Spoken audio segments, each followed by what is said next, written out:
I started my loop at the south base at 2042, last light simmering and then gone. The closure order, 1023B, rockfall risk, and unstable cryptobiotic crust, sat laminated under the top sign. The canyon beyond the gate was a mile of bent sandstone and a wash that forgot how to choose a direction. Most people obey a chain, some need a ticket. My job was to make the chain mean what it said. Checklist, gate south, 2045. Padlock, present, stamped. USFS 321, sealed. Barrier chain, intact, 3/8 links. Nominal sag, 22-24 centimeter mid-span. Signage, area closed, plus hazard insert present, corner grommets tight. Photos, wide, plus 2 details, date, time, tag. Smells, dry dust, juniper, no smoke, no fuel. I set the headlamp to low to keep the night's edges. High makes a tunnel. Low lets you see the way a place breathes.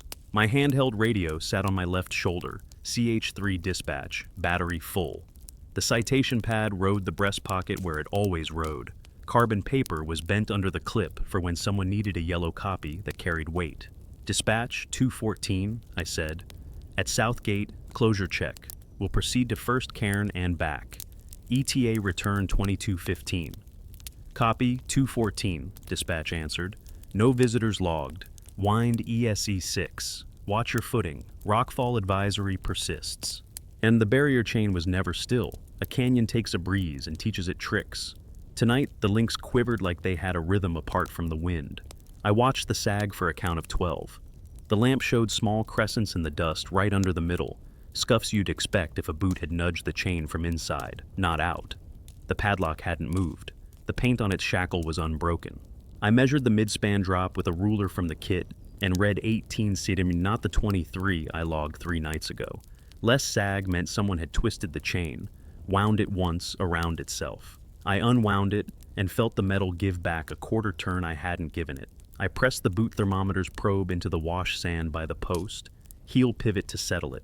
The strip read 18.7 degrees C. Upwind at the sage clump, 19.1 degrees.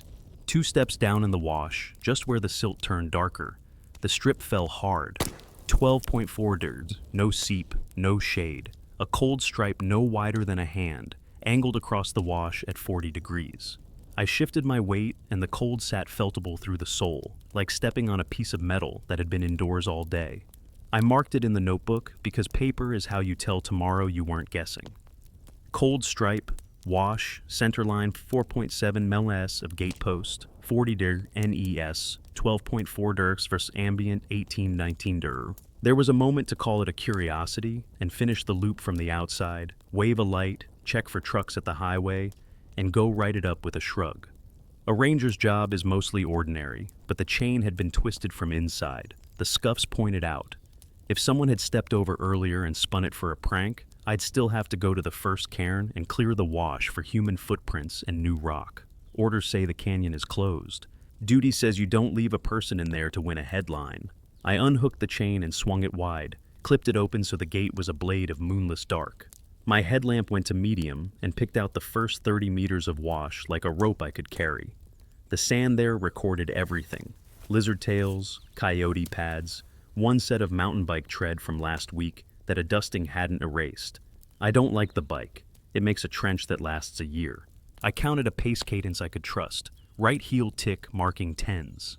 At 60 meters, the wash narrowed, and the walls brought the night closer. The smell shifted toward damp that didn't belong to air. Mineral, like the first minute after a sun shower. I looked up. No clouds.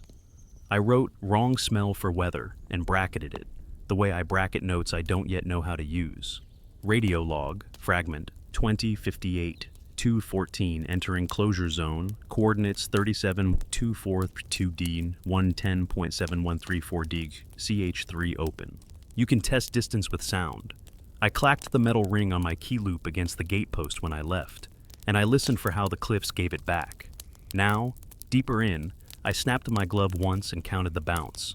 1 Mississippi, 2. On canyon nights, the echo comes honest. Tonight the echo lag came in fast, half the count I expected. I popped the glove again. 1 and echo. The walls hadn't moved. The geometry had. or something was throwing a reply closer than it should be. The first cairn sits on a slab with a fossil ripple that looks like someone combed rock. In my book, it's 110 meters from the gate. At 94 by my pace count, the headlamp found the cairn. The fossil lines were where I knew they'd be, but the cairn wore a new stone, the top rock sitting shiny like a fresh tooth. I knelt. There was a print in the silt next to it, my boot, down to the lug pattern I've worn thin on the left heel. Only mine was still clean at the edges. This one had the faint blur of a second strike, as if the sand had accepted the boot twice without the step between. I set my boot inside it for fit, and felt my weight settle into a shape that remembered me. I lifted and checked my own heel. The thermometer strip on my left boot was scuffed from last week's talus. The print in the silt showed the scuff too. I wrote the time and stopped because the radio breathed. 14. Copy, gate, 2-1. My own call, cut into pieces and floated back on a delay. The radio screen stayed on CH3. The repeater doesn't spit your voice that way. Multipath can smear a syllable, not hold a sentence, and return it with its bones rearranged. Dispatch 214, I said, slow. Hearing interference on 3. Confirm you read. Reading you clean, 214, dispatch said. No other units on. You good? Affirmative, I lied, because the right thing inside a closed canyon is often the thing you only tell someone else about after you've done it. Continuing to cairn and bend, will advise. I drew a rectangle on the notebook page and labeled it Incident 1023B1. The rectangle means I'll type it tomorrow and stick the number on it so it can sit next to other rectangles in a place where people who don't sleep out here can read it and decide whether to send more people who do. At the bend where the wash turned left like it had reconsidered its plan, my lamp found the hazard sign we'd posted 2 days ago. Yellow coroplast on a T-post, unstable Lanawi beds, keep out. The sign leaned 3 degrees. Someone had tried to pull it and failed. The heel prints at its base were familiar. Same boot again, same scuffed thermometer strip. Mine. The sand there should have kept prints like glass. The wind had died to nothing.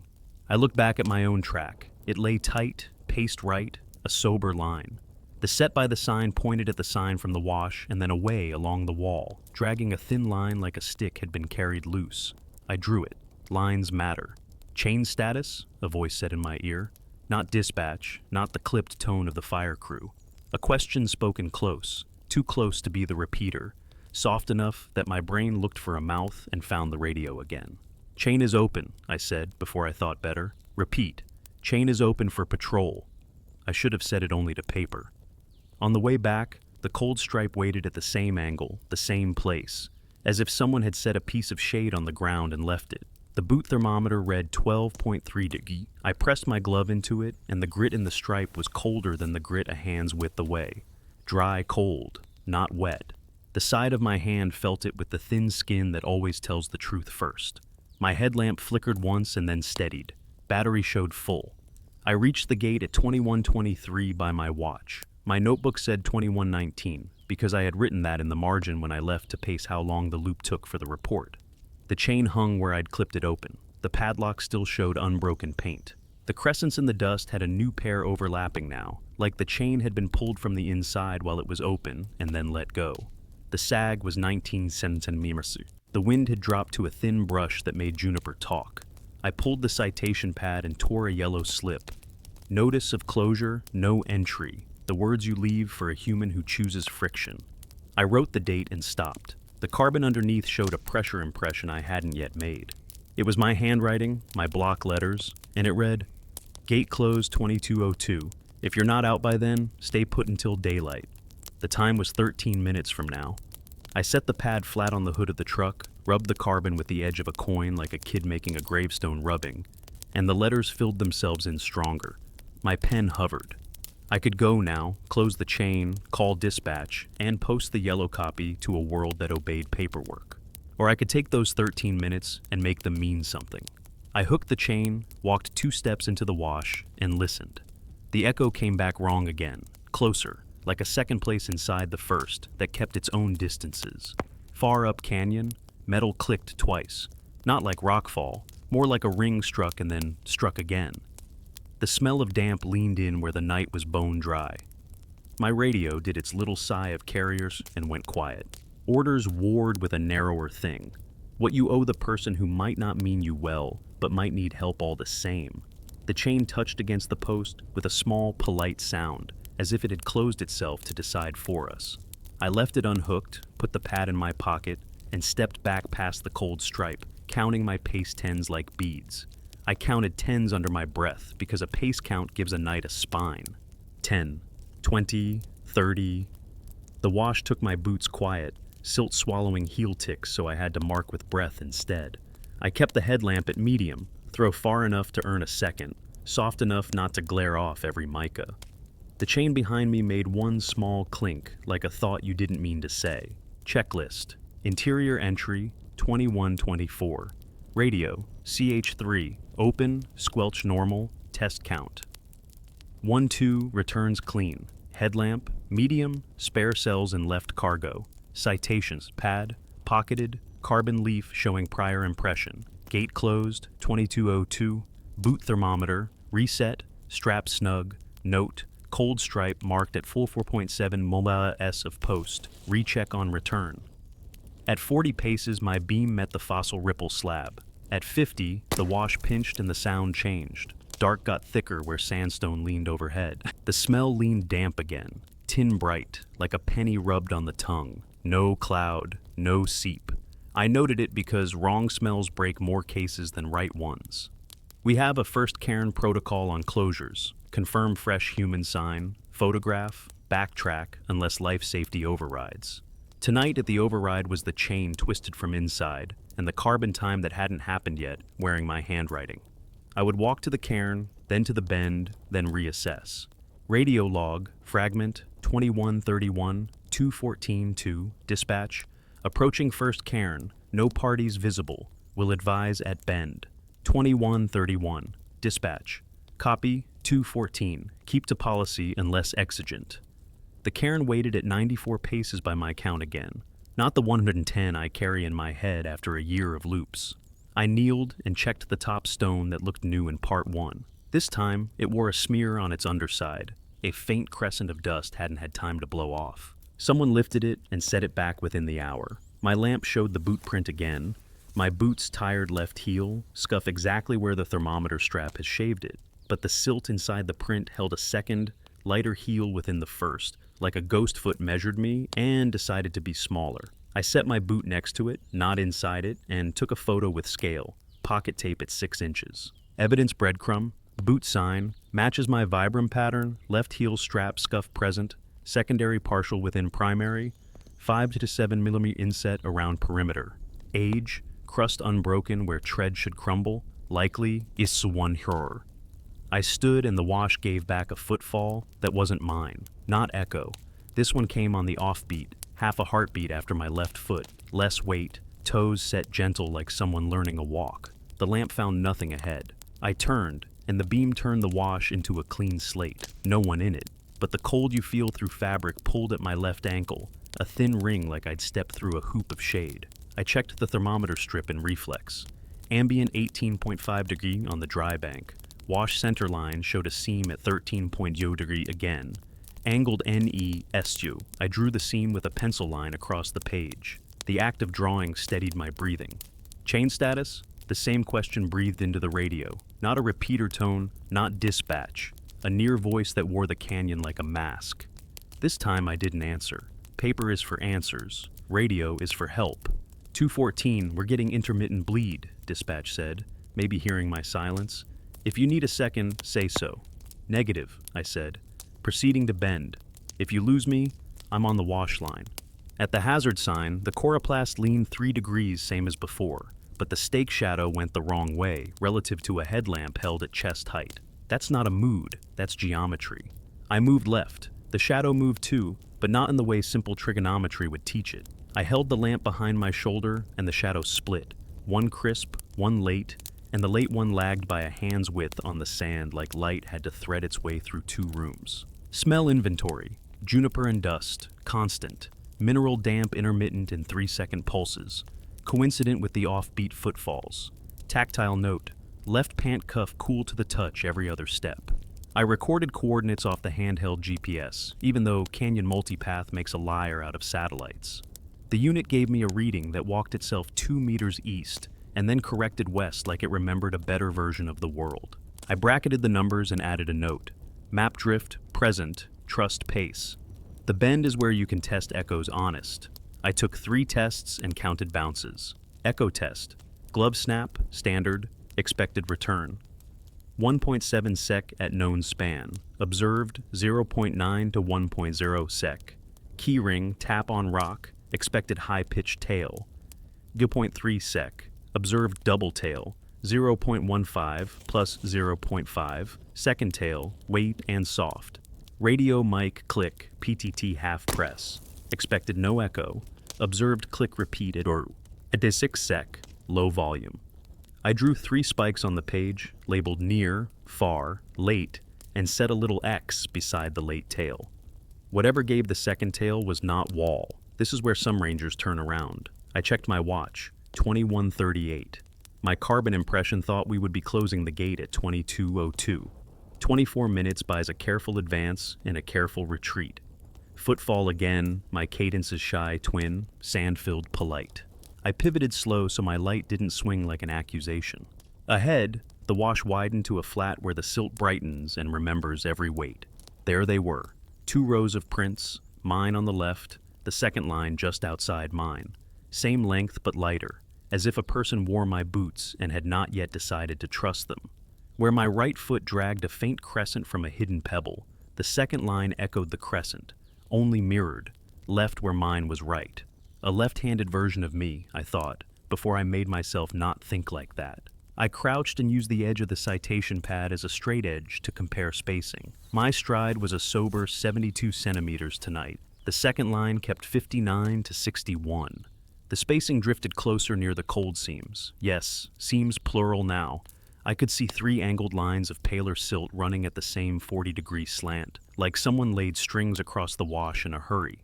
Boot thermometer readings, 3-point across seam cluster. Up bank, 18, 3 digs.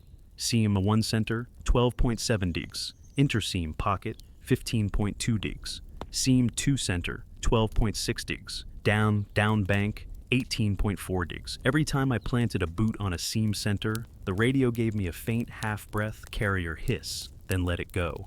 I timed it. Step, hiss, step, quiet, step, hiss. The hiss had a pulse like a gentle wheeze. The canyon does not wheeze. Moral pressure came dressed as policy. The closure exists to keep people alive and the canyon unbroken. But a pattern that wears your boot and knows your stride asks different questions. I told myself aloud, confirm, document, retreat. Saying simple rules makes a night behave, sometimes. I followed the paired track into the flat's north edge where the wash meets a low lip, and a caprock ledge chews the moonlight into dice. My lamp found a scrap caught in a prickly pear. I eased it out with the tweezers from the kit. White carbon paper, the kind that rides my pad. The blue-gray smudge on it read in mirror, if you're not out by then. I pocketed it and logged chain of custody out of habit that helps later when someone wants to believe or not. Radio log, fragment, 2147, unknown, close, out by then, 2147, 214, unknown transmission on CH3, likely reflection, continuing to ridge spur sign, 2147, dispatch, we read only you, time check, 2147. I lifted my eyes above the beam because night deserves that kind of respect. The ridgeline made a clean saw against a sky not yet busy with stars. Then a notch appeared where no notch should be, an extra bite taken out of the skyline between 2 pinions I've photographed enough to know they're broken tips like neighbors' faces. The notch held for 3 breaths, then the right-hand pinion grew that inch back like a man straightening after tying his boot. Spatial drift noted. I wrote it twice so I wouldn't moderate it tomorrow at a desk. Behind me, the paired prints ended where mine continued. The second line stopped at the last cold seam, turned slightly toward the wall, and faded as if weight had peeled away from sand without lifting. My own prints marched on, stubborn, the way work marches because it must.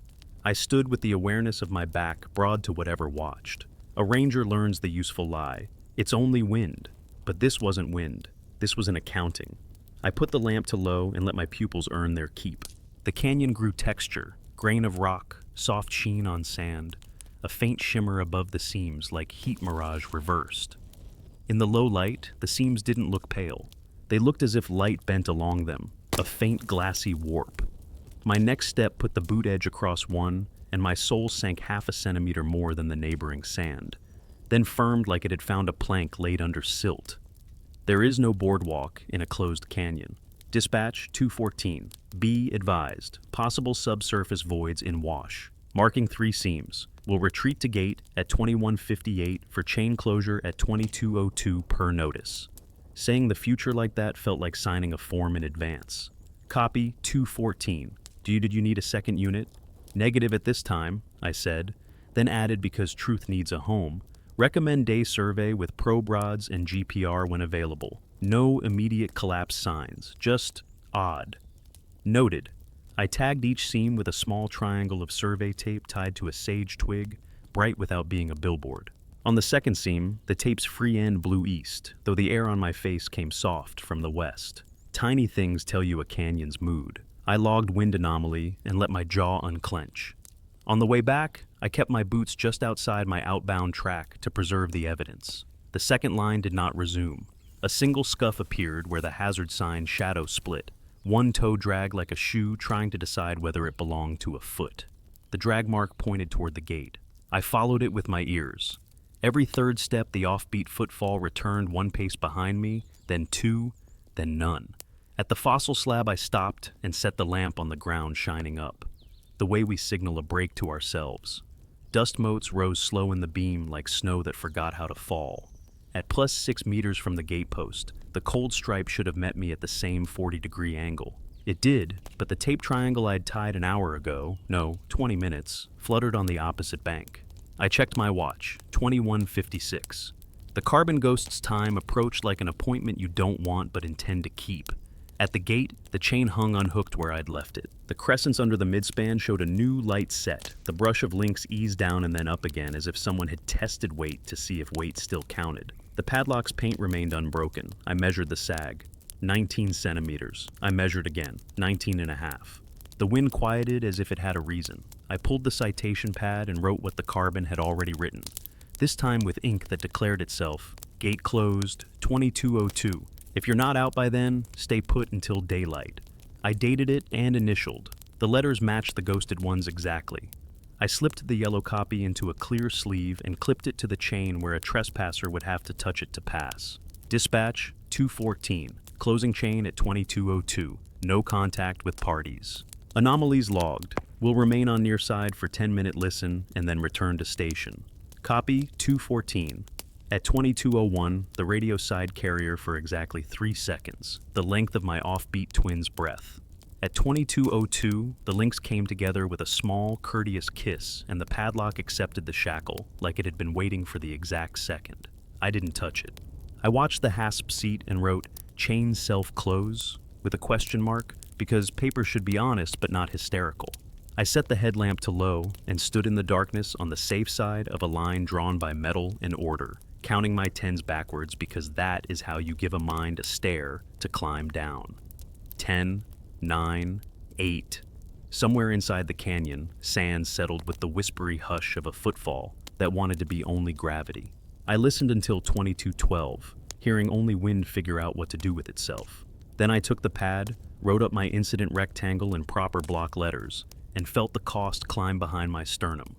Tomorrow I would ask for day survey resources we don't have, and tonight I would leave something uncounted on the wrong side of a chain because policy and sunrise were the safest partners for a problem that knows my stride. I started the truck, killed it, and listened once more. The padlock sat where it had chosen to sit, not where I had left it, and the truck's ticking engine cooled a steady metronome under the hood. I told myself I was done for the night. Close, note, return, but the echo that shaved itself thin at the bend kept talking in my head. An echo is a ruler you can hear. If a ruler bends, you either throw it out or you learn what bent it. Policy picks the first. A working ranger sometimes picks the second.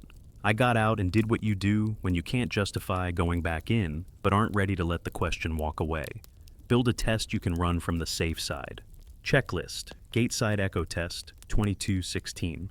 Headlamp, low, spare cells check, radio CH3, open, mic discipline, log only, citation pad, Incident rectangle active, 10 to 23B1, fresh page 1023B2 for acoustics, boot thermometer for seam recheck on exit, tools, aluminum clicker counter, steel mug, key ring, truck horn, last resort, phone timer, no service needed. I walked the barrier chain's shadow and measured sag again, 19.5 centimeters, as if the canyon had exhaled that extra half while I sat. The yellow notice moved slightly in the light breeze and clicked against a link once. I made a chalk mark on the gate post where the mid-link hung, so any settling would show. I set the steel mug on the truck tailgate to use as a bell, because a mug rings true enough to make math. The wash beyond the gate looked like it always looks at night, flat and promising to keep secrets. I leaned my shoulder into the chain, not quite pushing it, feeling whether it remembered a hand. The links were night cool, the kind of cool that comes from radiating to the sky, not from shade. No trace of that dry cold that lives on the seams further in. Dispatch 214, I said, running a gate-side acoustic test. I'll log results and clear at 2235. If another unit calls in at 1050, bump me. Copy 214, you have 10. And I took a position 5 meters outside the gate on firm gravel to keep my feet quiet. The clicker counter sat in my palm. I snapped once to wake the night, counted out loud, and clicked the counter on each expected return like I was tallying a crowd. 1, nothing. 2, thin. 3, nothing. That wasn't how the South Gate usually behaves. It should return crisp off the first bend and soft off the second. Tonight it sent a breath on the 2s. I tried the steel mug. 1 strike with the key ring, wrist loose so the tone carried. The first return came fast and soft, hitting something too near to be a wall. Then the proper wall tail climbed after it. I wrote fast. Mug strike, double return, near soft, 0.3s, far normal, 1.6s. Echo isn't just timing, it's pitch. I tapped the mug again, but against the chain now, letting both metals talk. The chain's little clink came back like it had further to travel than the mug tone. That's backwards. Heavy tone reaches farther, unless there are 2 pathways and one likes bright noise. I backed to 10 meters from the gate and repeated the strikes in sets of 3, moving 2 meters between sets along a line parallel to the fence turnout. The near soft return kept its timing like a neighbor who knows your porch light routine. The far normal drifted by tenths, 1.5, 1.7, 1.4, like the canyon couldn't decide how long it was tonight. I drew a tiny map with X's for my positions and dots for near-far returns. The near returns made a crooked diagonal that met the wash at the angle of those cold seams, about 40 degrees northeast-southwest. I added a small arrow to remind future me which way the near seemed to lie. Into the canyon, but not along the wash axis. Across it. Radio log, fragment, 2222, 214. Gate test shows double returns, near soft, consistent at 0.3 sec across lateral positions. 2223, dispatch. Copy, you need air aid check. 2223, 214. Negative, ambient quiet, proceeding with ridge clap. I faced into the canyon, away from the highway, and clapped 2 slow sets. The clap sound is all broadband, good for revealing second rooms. I counted old school because a phone app feels like cheating even when it isn't. The near room answered like before, a whispering ghost on the halves, and the true canyon gave the second honest donkey after 1 and something. When the honest return wavered to nearly 2 seconds, I caught a third thing, the faintest thwip. Not tone at all, but texture, like a shirt sleeve brushed near a microphone. I wrote cloth, breath, and hated the words even as I wrote them, because they personalize a place that doesn't owe people anything. From inside the gate, in the darkness beyond my lamp, a dry grain sound slipped, sand settling, the sound of time handling itself. It came in a tidy line that started upwash and ended near the first cairn. I pictured my paired track stopping at the last seam. I pictured nothing else on purpose. I took a last measurement I could justify. The truck horn, 1 short chirp, shameful and effective. The canyon threw it back in a stair step, near soft again, even nearer. Then the true one like something far clearing its throat. 2 near rooms, 1 ahead of the chain and a closer cousin inside. I drew 2 little boxes on the pad and labeled them with question marks and distances that made no sense. A ranger's job is not proving weird. It's keeping people from dying in ordinary ways. I closed my book to make that reminder tactile. When I opened it again, the chalk mark on the post had shifted down a hair, enough that I didn't trust my eyes, not enough that a camera would settle the argument. I took the photo anyway, then looked at the mid-link. It hung still. SAG read 19, not 19 and a half. The radio released a soft carrier again, 3 seconds on the nose. Then a voice close and wrong by half a second said, "Chain status?" Like a kid asking the same question to see if your answer changes. "Chain locked," I said, because speaking the rule at the rule helps the speaker more than the rule. "Gate closed." Silence. Then my words returned, turned around so they wore a tiny delay on all the consonants, like someone had copied me by ear. Lifeguards at closed beaches use whistles and hand signals because sound plays tricks across water. Canyon sound plays tricks across air. Still, I logged it clear and didn't dress it up. Self-repeat of unit voice with consonant lag, estimated 0.2 to 0.3 sec. I set the headlamp on the gate post and dimmed it to give the night back to itself. If something was listening for light, I didn't need to feed it. I held the boot thermometer over the wash just inside, not touching sand, and let it read air, 17.9 degrees.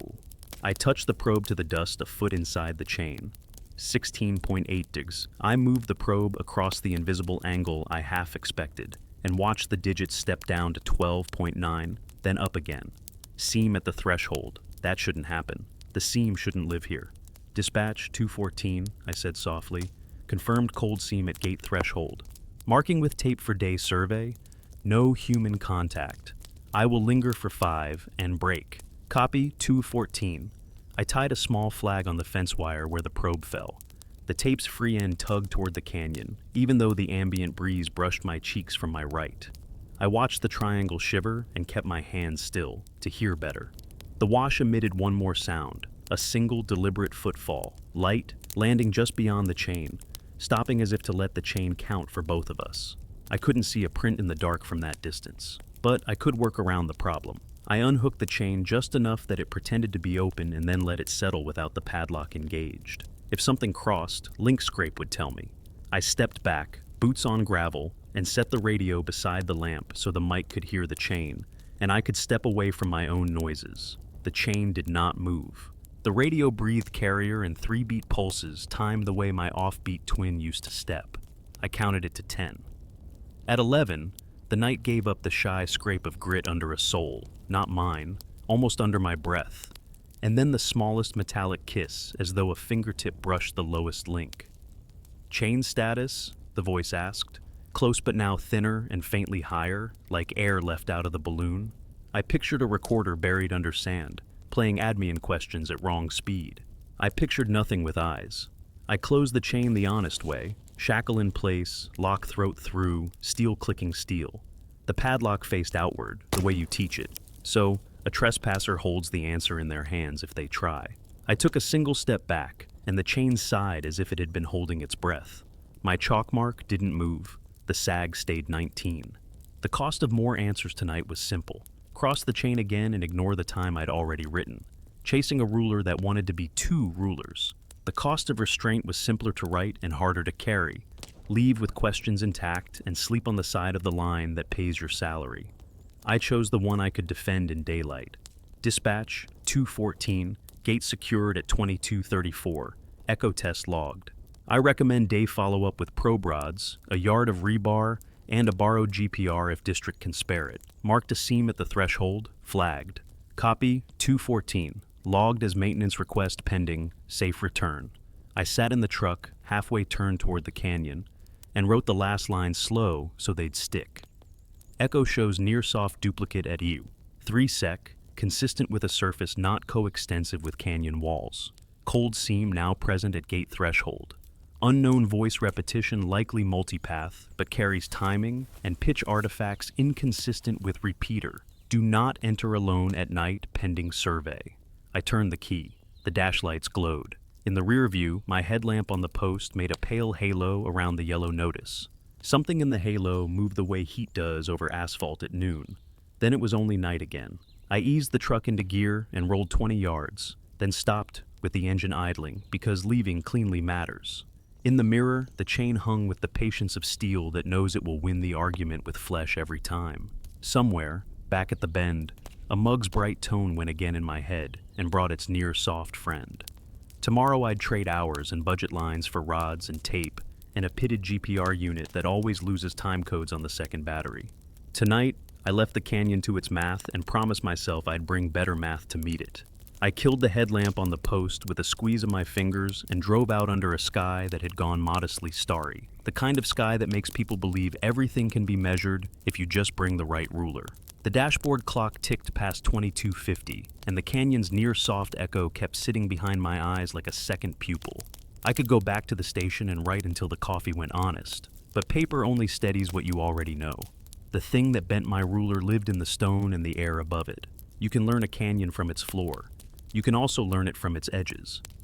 There's a service track that runs the bench east of the south gate, legal, outside the closure, used for fence checks and the occasional helicopter basket drop. The bench gives you a clean look at the ridge without inviting the wash to decide for you. I keyed the mic. Dispatch 214. I'm repositioning to the east bench pullout to check ridge line by star occultation. No entry into closure. I'll call back by 23:30 or sooner. A pause that meant she was deciding whether to ask one more question. Copy 214. Time check 22:52. Weather holds. Your discretion, stay on the outside. The truck idled up the rutted grade, past the barrel cactus I know by the scar on its left side. I parked at a turnout between two pinions, cut the engine, and let the silence stand up again. The night had settled into its late shape. Wind stepping light from the west, the smell of dust with a trace of juniper pitch. Stars starting to express themselves between thin strips of high cloud that do not make damp. Checklist, East Bench, 22:58. Radio, CH3, open, log only, headlamp, off, red pen light only to preserve night vision, citation, pad, stable writing board on pack, fresh incident page 10 to 23B3. Ridge line, boot thermometer, air reading, then ground at benchmark rock. Bench discipline, stay to track, no crust damage. I set the boot thermometer on the pack strap to read air while I got my eyes. 16. 9 degc at the bench, 2 degrees cooler than the gate wash, which fit a place that radiates heat to the night. I clicked the pen light off and let 10 breaths build shape from the dark. The ridge stood up clean as a stencil, pinnacles like patient teeth. The long saddle, the tiny notch I'd seen deepen and then mend when I was inside. That notch should not exist. I took out the topo, the old paper kind with grease pencil ticks in the margins, and laid it over my knee. No notch marked. The contour there runs smooth. Star occultation is a ranger's poor man transect. You pick a bright low star and let the ridge eat it, count the time, pick a second. With coordinates and a clean horizon, you can pull angles that tell you if a line is where the map says. I found a first magnitude anchor low in the south and noted the minute. The ridge took it at 23:01:12 by my watch. I picked another, 3 degrees left, and it disappeared at 23:02:01. The times matched my sketch angles, saddle height, honest, right-hand pinion honest. When I drifted the red pen light just long enough to label the points, a third star trembled near the notch and then, without the ridge to bite it, winked out like someone cupped it. It came back half a breath later, half a star width to the right. Evidence breadcrumb. Star near unmarked notch occluded without ridge edge. Reappeared laterally displaced 0.5 star widths. Wind steady, no visible cloud, not a scudding curtain. Dispatch 214. Observed lateral star shift at ridge notch, no physical obstruction. Logging as atmospheric optical oddity. Copy, stay cautious. My ears took a sound the bench sometimes gives late, the down canyon hum of air dropping, catabatic, like a slow pour from a pitcher. Tonight it had a pulse I could count. 3 seconds on, 3 off. The same pulse as the radio carriers at the gate. I wrote it and circled it. Radio log, fragment, 23:07, 2:14, catabatic pulse, 3 seconds. Matches prior carrier hiss timing, 23:07, dispatch. We show no carriers on our side. Stay with it. I slid the pack under me to keep grit from chewing through the seat of the pants and put my boots on the track edge where the crust was already broken by truck tires. Survival is mostly not making new damage. The ridge notch behaved for 3 minutes, just rock and sky and a scatter of small stars. and then grew again, the right hand pinion shrinking by a few hand widths at arm's length, as if someone had drawn it and then used an eraser with a too soft edge. I put my finger up like a child at a planetarium to mark where the bite should be against the stars. The bite widened. The stars behind it drifted late and then corrected, like light sliding down a stair that didn't match its memory. That's the kind of note that sits badly on a report. I made myself add numbers. Angle estimate from fingertip at full arm. 0.7 dig notch width increase for 5 to 6 seconds. Reversion to baseline. Wind unchanged. Ambient 16.5 digs. I was about to pack the book and call it a night when the bench gave me a faint ground tremor, not seismic, more like the subsurface shuffle you get when a truck crawls a far washboard road. I held my breath to separate machinery from night. No engine. A little later, gravel popped, one grain settling hard in a way that said weight had decided to share. Over my left shoulder, in the direction of the canyon gate, a glow nudged the juniper crowns. Not white, not sodium orange, a colder bluish wash, the color of a headlamp seen through fabric. I checked my own lamp with a touch. Off. Dispatch 214, seeing intermittent cool light near Southgate area. Could be passing vehicle on highway bleed. Could be nothing. I'm stable on bench. Copy 214, no units nearby you, highway clear, last 5. Between the two pinions, the glow bloomed faint, then shrank. Faint again. Bloom. The timing tried to fall into the same 3 seconds as the catabatic pulse. When the glow rose a hair stronger, the radio on my shoulder gave me the small sigh of carrier, and, beneath it, the thinnest version yet of the question I'd been asked all night, chain status, but pitched higher, as if someone had moved the speed slider wrong. I'm outside the gate, I said, one hand on the mic, because honesty cut and carefully applied is a tool. Chain holds. Silence, then my own words returned, but slower, as though the canyon was tired of carrying them. I logged it without adjectives. Self-repeat with stretched vowels. Procedure is the shield we stand behind when the dark asks for more of us than we should give. I built a ridge test to put numbers where fear prefers a story. Ridgeline shadow test, 2318. Method. Shutter the pen light with glove, blink once per second toward ridge notch, observe shadow drift on citation pad held at arm's length. Expectation. Shadow of pad edge remains static relative to star field. Pen light, blink crisp, 1 shadow per blink. Observation. 2 shadow edges at notch line on every second blink, second edge lagging.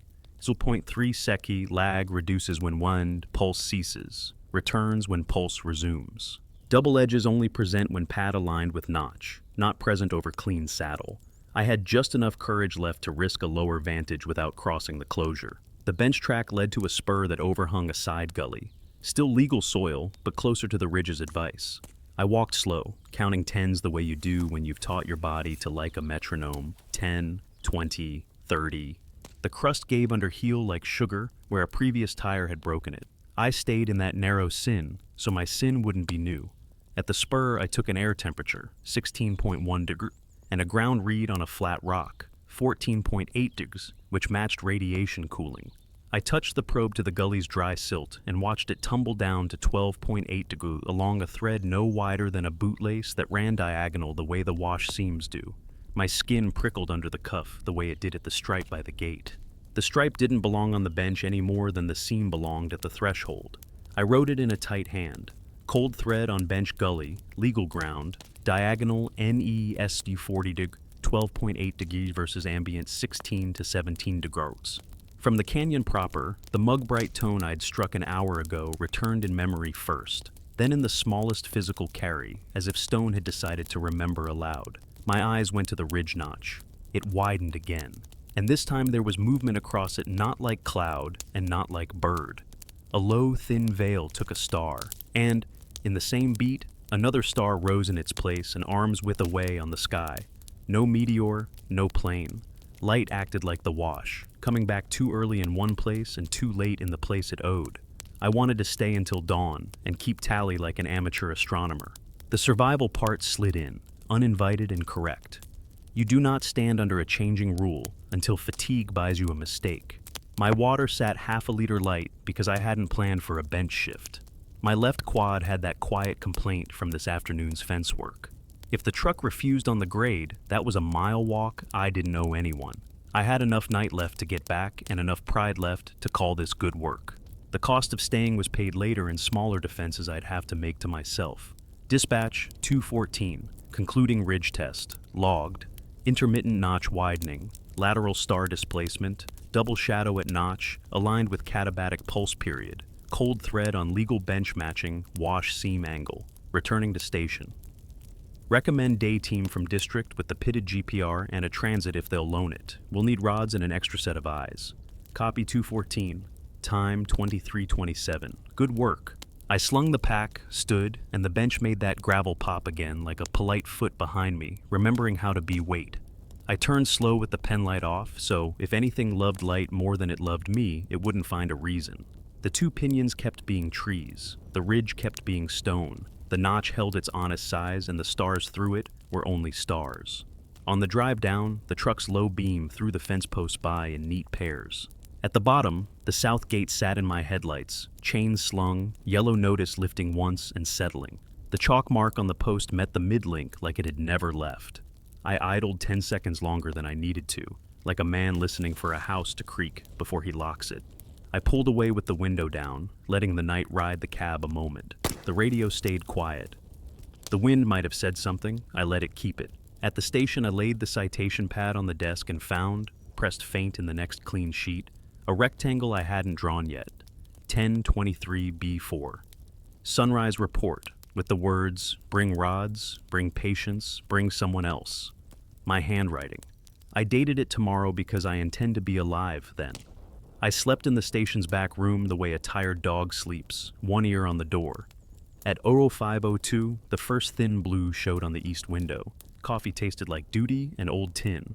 I printed the night logs, stapled them in the order a daylight person could follow, and called district before the switchboard warmed up. South Canyon anomaly, closure 1023B, battered, I said to the duty officer.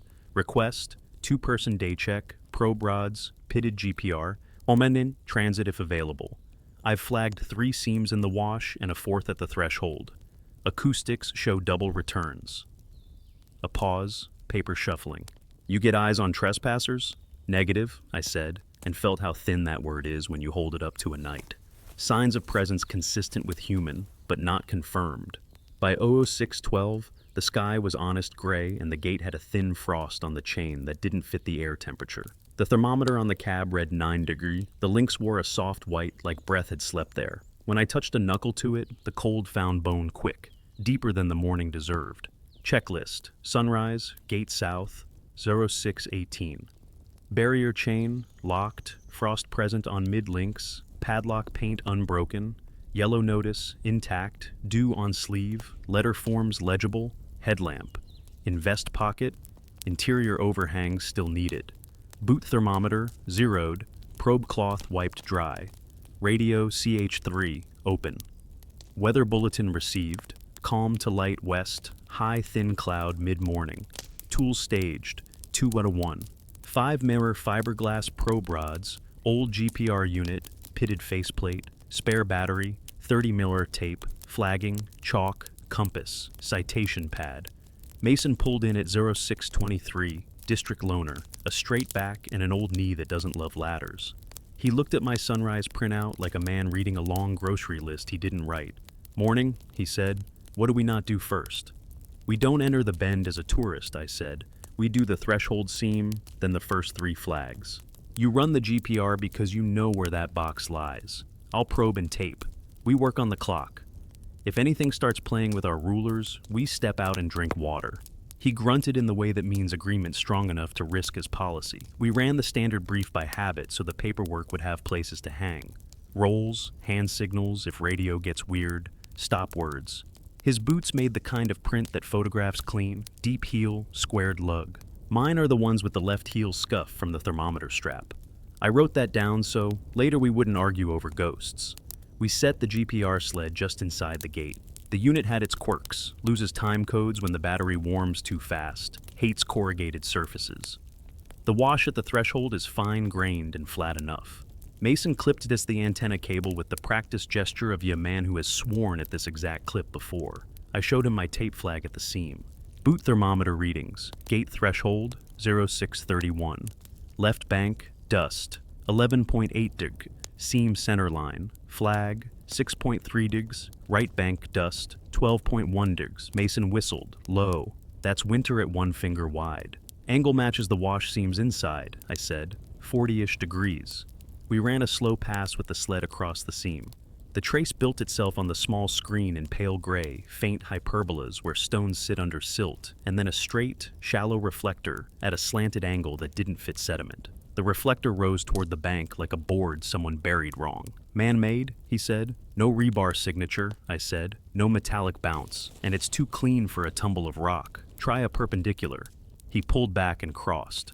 The reflector stayed, unbothered by axis like a thing that already knew where it meant to be. The screen jittered. The GPS overlay tried to walk the cursor east again and then west. Mason tapped to the side of the unit, which does nothing but makes the operator feel like he helps. Radio's log, fragment, 0637, 214-2, dispatch. Threshold seam shows continuous shallow planar reflector at 12-18 cm depth. Angle 40 dig, NESU, non-metallic. So 637. Dispatch. Copy. Photograph screen if you can. I took the shots, including an index card with time, bearing, and non-metallic planar. Paper always needs context later. We unlocked the chain and clipped it wide the way you make a line between rules and field reality. No heroics, I said, to him and to myself. We stepped in and our boots made prints like they always do. Mine a sober 72 centimeter pace, his a careful 65. At 4 meters, the cold stripe accepted us with the quiet click in your puthies when you step into an air pocket. The radio, on schedule, gave a small carrier sigh for 3 seconds. Evidence breadcrumb, repeated in daylight. Carrier pulses coincide with cold seam crossings, drift stops between. At the first flag, I worked the probe rod down. In clean sand, you feel layered skins, fluff, crust, compaction, then the hidden water or a buried root. Here, the rod slid easy to 9 inches and then met resistance. Not rock, not wood. It rang faint through fiberglass like tapping a truck bed with a fingernail. I walked the rod along the seam line, and the ring followed until it ran into the shadow of a sage clump and ended in honesty. We ran the GPR down the wash center line toward the fossil ripple slab. The sled skated quiet. The screen threw small stones, and then stitched a band of echoes that looked like a zipper, unzipping and re-zipping, gaps that moved. Mason leaned back on his heels. You seeing this? He said. Write it, I said, because saying so out loud with numbers makes the day later bear you out. Banded reflector array, migrating discontinuities. My pencil wrote faster than my understanding. At the fossil slab, my night notation about 94 paces versus 110 needed a daylight partner. We set a baseline, gatepost to slab measured with tape, and 2 nails for anchor points. The tape read 104.3 meters, corrected for the modest grade. My pace made a liar out of me by 16 meters last night, or the canyon had thrown a discount. I checked again with a second pull, 104.3. Mason looked at my notebook, and then at the tape, and then at me. He didn't call me wrong. That's trust. He just wrote, night pace discrepancy noted on his page so it wouldn't die in silence. We photographed the cairn. My boot print from last night still sat readable where the breeze hadn't fussed the edges. Inside it, the lighter twin still kept to the inset curve, 5-7 mm from the lugs. In daylight, the twin showed where it had missed one of my worn heel lugs and printed phantom rubber. I laid a transparent grid over it and traced with a fine pen, then took the grid away and the boot beneath was only sand again. At the bend, the hazard sign leaned 3 degrees still. I checked its shadow with a transit small scope, the cheap tripod kind with no illusions about accuracy, but better than a thumb and a promise. The shadow's angle should map to the sun's. It did. When a high cloud thinned the light, the shadow doubled. One crisp, one thin, and late by the width of a pen. I closed one eye and counted a slow 3. The late shadow caught up. When the sun went full again, double went single. Mason watched through his hand as visor. Thermal shimmer, he offered. Then it should love noon, not sunrise, I said, and it shouldn't align with seams in the sand. We ran the GPR through the bend on a north-south transect, the way you do when you suspect a cross grain. The sled protested a little where the surface roughened. The screen, which is a liar sometimes, told the truth like it was proud. The shallow planar showed again at the same angle as the gate seam. then a second shallower cousin at half depth, offset by a meter laterally. 2 rooms, the trace seemed to say. Mason exhaled through his nose. We flagged it and drew it twice to teach it to stick in the mind. Radio log, fragment, ZO 719, 214. GPR shows 2 shallow planar reflectors at bend. Angles match threshold seam. No metal. Recommend expand survey. ZO 719, dispatch. Copy. Keep timing updates. Any public? Negative public, I answered, then wrote the line that cost us later. No day closure violations observed. It was true at that minute. The canyon loves to turn minutes. At the flat, where last night the paired track had walked beside mine, the silt told a morning story I didn't want. Where my prints had marched out toward the bend and back, a newer set had walked along them, with the tender uncertainty of first use. Same length as mine, same worn left heel scuff, but no grit collided in the edges where it should when a boot lifts. The sand within each print was smoother than the unprinted sand, as if a bare hand had pressed it gently and then let go. Sensory economy. 1 smell, juniper sap warmed by first light. 1 tactile oddity, the bootlace seam under my cuff cool again on a warm morning. 1 sound, distant stone ping like a cooling stove from no stove. Mason squatted, touched a knuckle to the silt, and pulled back quicker than heat would require. Cold? I asked. Like a coin from a stream, he said, but dry. Chiyowa marked the edge of one of those prints with chalk and set the probe rod 5 centimeters outside it. Sand to 9 inches, then that faint truck bed ring again. I set the rod within the print. It stopped at 6 inches like the ground had claimed a right to be nearer there. I didn't like the feeling of that knowledge belonging to the ground, and not to us. We worked the clock. When the watch read 0742, last night's carbon ghost time, 2202 chain close, sat on the page like a private joke only paper enjoyed. I wrote sun time 0742, no change at chain, and meant it as a reassurance to myself. I called in the first block of findings while Mason hauled the sled back to the threshold to baby the battery. District 214, sunrise report. Seems persistent. Shallow planar reflectors at threshold and bend. Paired track phenomena in silt with cold-to-touch interior. Echo not tested yet in day. Recommendation, maintain closure, post-addendum placard with unstable subsurface, survey in progress. We'll do a daylight echo at the bend and then break. Copy 214, the duty officer said. We can get you a transit after lunch. GPR tech says your planarm species could be clay lens. Clay lens doesn't make air cold, I said, neutral, and it doesn't ask about chains. Silence long enough to count. Log it as you see. We backtracked on our outbound line to preserve sign. At the threshold seam, the frost had already fled the chain except for 1 thin bead clinging to the low link that hangs inches into the wash. The bead didn't melt. It vanished by degrees, like breath being rethought. I touched the link with the back of a fingernail and felt the precise moment when cold gave up its claim. The link moved a whisper against the next one, polite metal. My radio, which had been as boring as a radio should, sighed a 3-count carrier as my fingernail lifted. Moral pressure came dressed in daylight. District would take my notes and decide if we burned half a week on a canyon that, by noon, would look like any other. People want roads graded, trash hauled, closures explained with pictures a phone can love. Bringing more bodies here made more sign to explain. Leaving it alone left something uncounted behind a chain. I took the citation pad and wrote the addendum placard text we would laminate at lunch if I could find a printer that took heavy stock. Unstable subsurface, no entry. Survey in progress. Do not cross barrier chain. If insights received, remain on firm ground and call CH3 for assistance. The letters were my letters, block and plain. The imprint bled the same into the carbon as last night's ghost. Pressure long before ink. We packed the sled, rolled the chain, and I took 1 more boot thermometer, red just inside because stubbornness is a tool when you use it right. 6.4 degree at the seam. 12.0 degree 5 inches away. Air moved across my wrist from 2 directions at once, like a door had been opened and closed on different schedules. Do we go to the bend for the daylight clap? Mason asked, already knowing we would and already hating the paperwork that claps birth. We do, I said.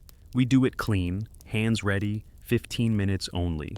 Then we file, then we ask for help we won't get, then we come back with a transit and a rope. We stepped past the seam, and the canyon took the day like a patient who knows his chart. I counted tens because a count is a kind of prayer. 10, 20, 30. By 94, my jaw knew what it would write if the world stayed in one piece. That a thing you cannot name had shape enough to deform three honest tools, time, temperature, and sound, and that we chose, in honest sunlight, to keep standing on the edge of its map. The daylight clap at the bend gave us numbers the way a willing witness gives a story. Straight at first, then with the small tail that says, "You've left something out." Mason stood where the wash widened, feet square, transit open on the cheap tripod, eye to scope. I took the sound job because last night it had chosen me. Procedure, day echo, zo 758, zo 810. Positions, A, bend center line, B, left bank, plus 4M, C, right bank, 4M. Signals, glove snap X3, steel mug tap X2, radio PTT click X1 per position. Measures, stopwatch intervals, transit sight line to hazard sign for drift. Boot thermometer across seam cluster before after, stop condition, any geometry or safety shift. Pulse wind onset. Public arrival. At A, the glove gave 0.9498 sec on the first tail, then the honest wall at 1.6 sec. At B, the near tail shortened to 0.31 sec and the far stretch to 1.7. At C, we got the same double every other attempt, like the canyon had to catch its breath between answers. Mason called out minor azimuth drift on the transit. 1/4 minute east, then back. The scope shouldn't drift if rock behaves. Rock was having ideas. Boot thermometer across the three seams. 6.8 degrees, 7.1 deg, 6.6 degrees. Ambient sunned up to 14.3 degrees. I wrote the numbers fast to nail them to the page before they grew shy. "Enough," Mason said when the PTT click came back with the faint cloth thwip we both pretended not to understand. "We've got this on paper. Let's post the addendum and get district to bless a bigger crew." "Agreed," I said. And I meant it like a man means a promise to a child. I wanted more bodies and a transit that didn't wobble if you looked at it wrong. I wanted rods measured in dozens, and a GPR with a faceplate that wasn't pitted from a decade of being set down on Kalishi. We walked out tracking the outbound prints, stepping between ours and the paired light versions that had chosen parallel last night. Sun made the silt honest. Every print threw a low shadow. Where the paired line had peeled away toward the wall in the dark, morning showed nothing new. No human heel, no animal pad, only a faint smoothing, like breath had leaned and changed its mind. At the threshold seam, the tape flag tugged inward, the way it had last night, and earlier this morning, only now the breeze on my cheek matched the flag's wish. I wrote, "Agreement of air vectors," so I wouldn't later accuse the flag of lying to me.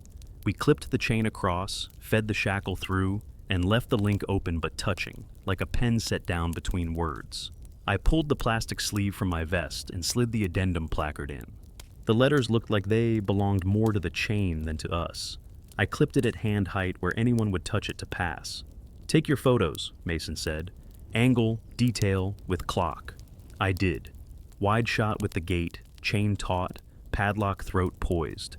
Detail of the bead of daylight dew at the mid-link. Close-up of the placard with my block letters, the line about calling CH3. The radio obliged with a small courtesy of squelch when I keyed and announced. Dispatch 214. Posting addendum. Closure persists. We're returning equipment to station by 0920. Will request noon transit. Copy 214. Note, district can spare one more body after lunch. I looked up to say something to Mason. Some small ordinary thing about thermoses or the way the juniper sap smells like pencils when the sun heats it. And that is when the chain spoke in a voice that had learned us. It used the radio first. Carrier rose for 3 seconds, then a whisper at the edge of words. The exact cadence of our calls, but thinner, like a tracing done with a hard pencil. "Dis, patch, 2, 1, 4, it said, spaced and slow, consonants sheared clean. Then, as if the canyon disliked the distance radio gives a bad idea, the chain itself gave a little phrase of sound that a ranger doesn't forget. The very small kiss of link on link, and a second kiss a breath late, as if another chain an arm's length away had learned how to be steel. Mason's eyes slid to mine, and then to the chain like a man checks a dog's temper. "Wind," he said. A useful lie auditioned for duty. "Wind doesn't ask questions," I said, too soft for the mic, and just loud enough for the canyon. My hand went to the padlock without thinking. The paint on the shackle throat was still unbroken. Cold came off the mid-link in a pencil line straight into bones the sun had already claimed. Evidence breadcrumb. Radio carrier pulse synchronized to link contact noise, double. Audio content approximates unit call signs with time-stretched vowels. Second link contact delayed, 0.3 sec. Tactile. Cold vector at mid-link inconsistent with ambient warming. Bead of dew persists longer than adjacent chain segments. We held our ground on the near side because policy does not forbid listening. The chain settled the way an animal settles when it decides to show you what it already knows. The midspan sagged and lifted a millimeter. The yellow sleeve clicked once, a polite tooth against metal. The radio took a breath and released it as two words that were mine and not mine. Chain status. Mason lifted the addendum sleeve and the vinyl squeaked. There, he said. Contact noise. That's your double. Do it again, I said. He did. The squeak came clean. The radio stayed quiet. We waited. A breeze stepped sideways and touched our faces from two directions in a way that belongs to doors, not to mornings. The radio sighed again and returned my last proper statement from hours ago. Gate secured at 2234, but with the vowels dragged a fraction past comfort, the way tape used to sound when batteries soften. I've seen the canyon teach sound tricks to tourists, but the canyon had a new student, our chain. Mason, back 5, I said. Not because we were in danger that very second, but because boundaries written with boot soles stand up better to later questions. He took his 5. I took mine and set the citation pad on the hood of the truck. The impression on the next sheet had deepened. The rectangle for 10 to 23B4 Sunrise Report now carried one more line I hadn't written. If you're inside, come to the chain and say so. I showed it to him. He put a finger on the line like he could feel the pressure. You write that? No, I said, and hated how much it sounded like a child's answer. Then a bored kid, he said, doing me the favor of playing the control. Slipped in, filled your carbon with ghost homework, and waited all night for you to read it. If so, I said, he knows our channel, our cadence, our stride, and the precise moment when dew quits a link. Copy, he said, and the word was a kind of surrender to a new class of work. We stayed, because leaving right then would buy us questions without enough paper under them. A truck on the highway murmured far off like proper civilization. The ridge stood without performing. The chain breathed its small double kiss again. I let the seconds pass and matched them to my pulse until both believed each other. Then the radio stopped pretending at words and put a person's sound into the box of a machine. A single careful footfall just beyond the gate. Light, landing, and price-tagging air with Sand's private hush. Public, Mason asked, already moving to the mirror for a look up and down the road. No vehicle, I said. If it's a person, they're on foot, and they walk quiet enough to be born here. Policy says hail, he said. Policy says hail, I agreed, because sometimes speaking the rule makes you bigger than your nervous system. I cupped my hands, ready to give the canyon a voice bigger than the radio. If you're inside the closure, stand in the open and speak up. We'll walk you out. Nothing. Then the paired link kiss, and the voice that liked to borrow ours came back as if it stood with its throat resting on the chain. Walk you out, it said in my cadence, and the last word broke into two thinner syllables, like a length of wire snapped and sang its ends. I let the quiet sit. The canyon does its work best when you feed it slowness. Mason raised his hands beside me, palms out, not to an audience, but to a rule. You need help, call CH3, he said. We'll stay outside. We don't cross the chain. The chain replied with the radio's 3-second carrier and a faint, almost smiling sigh, as if someone on the wrong side of a window just fogged the glass to draw. The mid-link frosted a hair white, and then was only steel again. That was the moment to choose cost. There is a cost to going in. You bring your body where your ruler bends and invite a rule to make you small. There is a cost to staying out. You leave a call at a boundary and let it answer in your voice because it learned you. I put a hand on the padlock and did not close my fingers. My palm felt the cold travel along blood vessels, like neat wires under skin. Mason didn't touch me. He said what a good partner says at a fence. We can do this at noon with more hands. We can do it with more math. I took my hand back, and I hated him a little for being right. That is how you know he is. Dispatch 214, I said, making each word a stone. We have voice mimicry at the gate and link contact synchronized with carrier pulses. No public observed. We are maintaining closure. Request noon team is briefed. Posting addendum now. Copy 214, dispatch said. Keep to policy. One extra headed your way by 1300. We laminated the addendum on the hood with a cheap sleeve and a strip of tape that hates dust. I clipped it to the chain and took a final photo with my finger and the padlock angle just so that later, at a desk, a person could see what my hand had wanted to do and hadn't.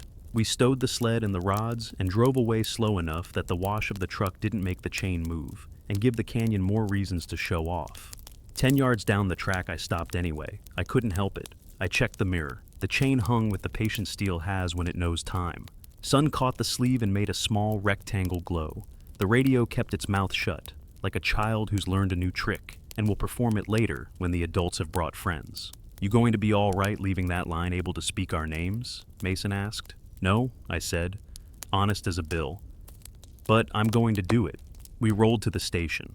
I put our findings into rectangles on a screen and then printed them so paper could hold what the screen will forget. I wrote the noon plan on the whiteboard in block letters, like a lighthouse keeper teaches his brother the parts of a lens: rolls, rods, transit, sounder, rope, extra water, frames for footprints, chalk. I added one more line because endings cost, too. If voice at chain persists, we do not argue, we leave. At 11:47, the wind shifted. The juniper outside the office coughed a little sap smell. The radio woke by itself and spoke one word that was all ours and not ours at all: patience. I turned the volume down by a notch that engineers would say does nothing, and Mason pretended to need something from the truck. By noon, the sun had ironed the sky flat. Heat came honest, hard light, short shade. Mason and I loaded the kit like a list you learn by heart. Rods, 6 this round, the pitted GPR with 2 batteries, 50 mm tape, chalk, fluorescent survey paint we try not to use because it offends clean rock, 2 footprint frames, rope, extra water.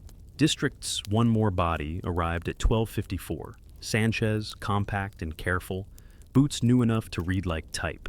She'd pulled transit duty and carried the coil of 8mm accessory cord I'd written on the board. Brief, station apron, 12:57. Rolls, Mason, GPR and battery, Sanchez, transit, footprint frames, rope tender, 214, probe, tape, notes. Radio lead, channel, CH3 primary, CH5 interstition, silent unless CH3 fails. Stop words, cut. Everyone stands. Blue, backtrack to last flag. Black, retreat to gate. Objectives, confirm seam persistence. Grid the threshold. 1 echo run. Exit by 1410. Moral pressure. Note, do not answer mimicry beyond standard hail. Do not cross chain for a voice.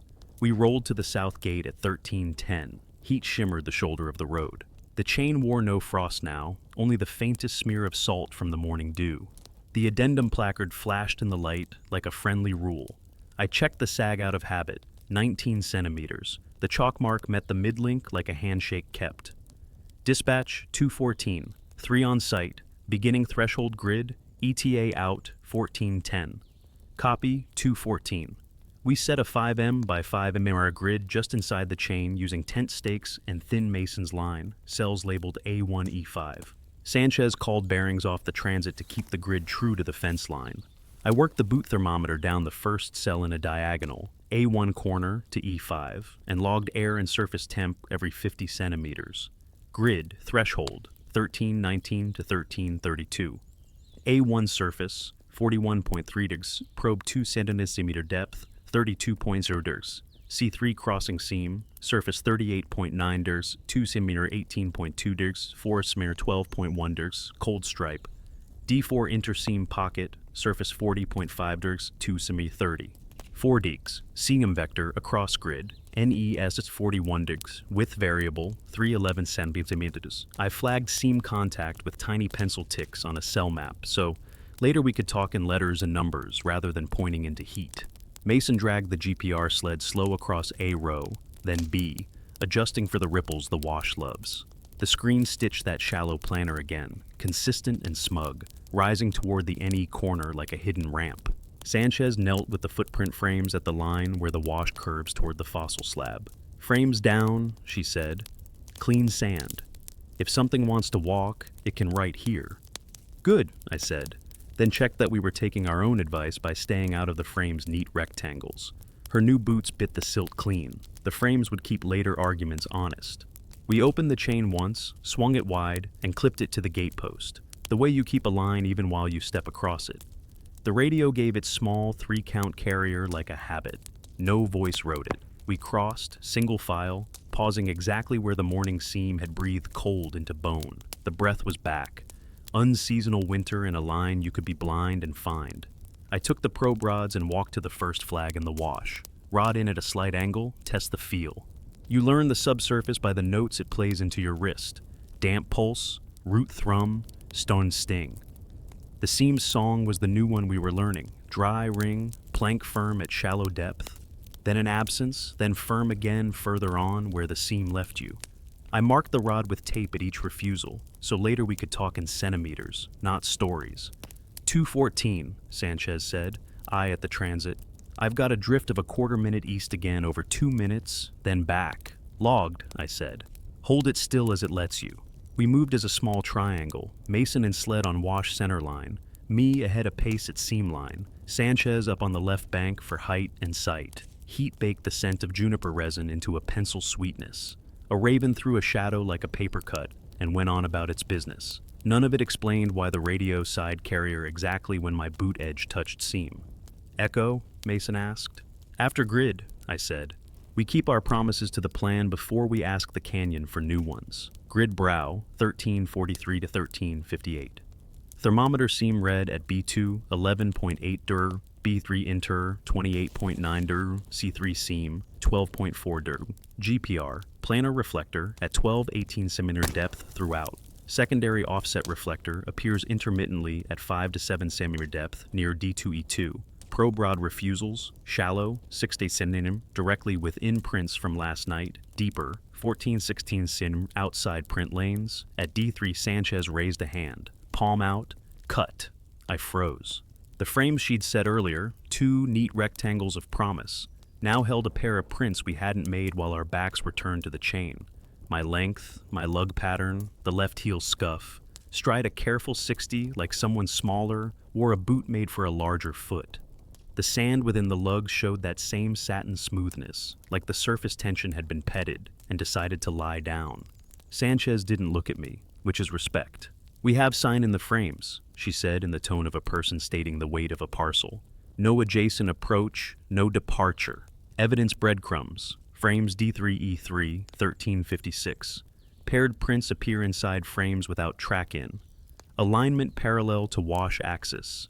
Depth 5 to 7 millimeter, interior of lug smoother than exterior sand.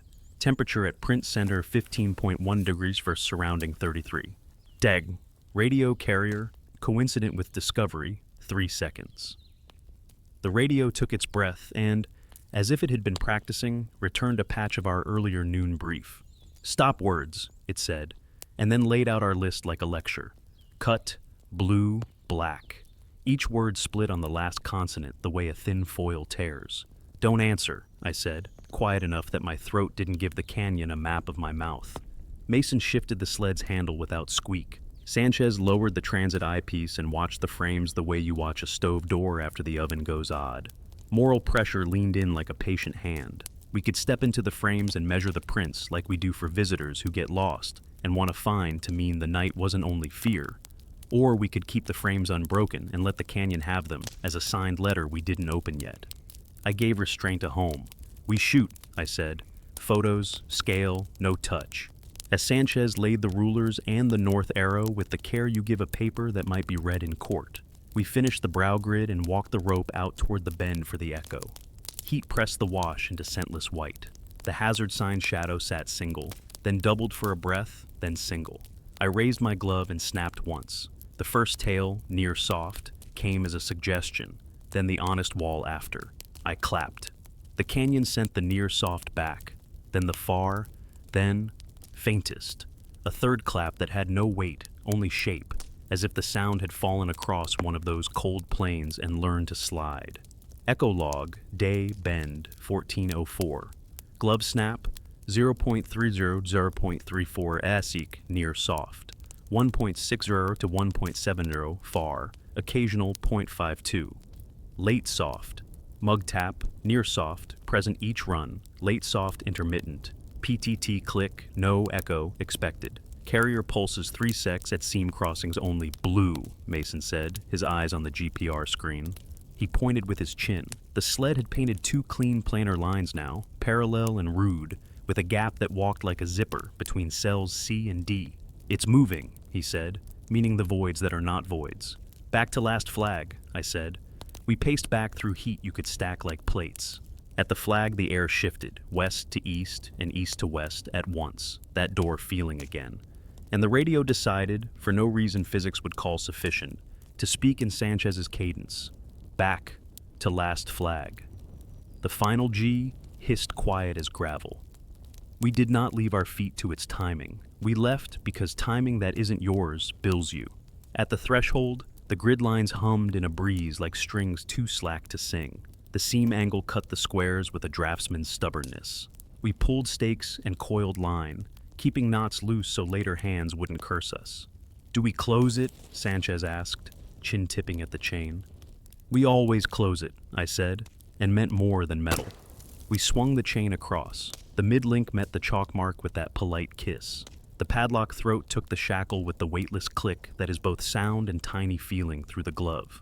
I set the hang just so, not bragging tight, not sloppy.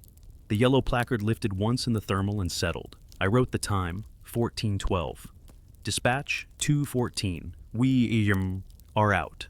Threshold grid complete. Frames collected photos. Anomalous prints inside with no track in. GPR confirms shallow planar reflectors. Offset second plane migrates. Request, hold closure, recommend signage at north approach as well. We'll type and send. Copy, 2:14. Any injuries? Negative, I said. Just cost. Sanchez looked at me with the calm eyes of someone who hears what you don't put on the radio. What cost? She asked when I pocketed the mic. Time we don't have and patience we'll have to borrow, I said. And something that knows our stop words. We loaded the truck quiet. As I slid the footprint frames into the back, the hair on my forearms lifted. I turned without meaning to. Across the chain, on the near sand just inside the mid-link, a single fresh print had set itself as if a foot had decided to rest there a moment before finishing a thought. Not mine, too shallow, toe line softer, heel shy.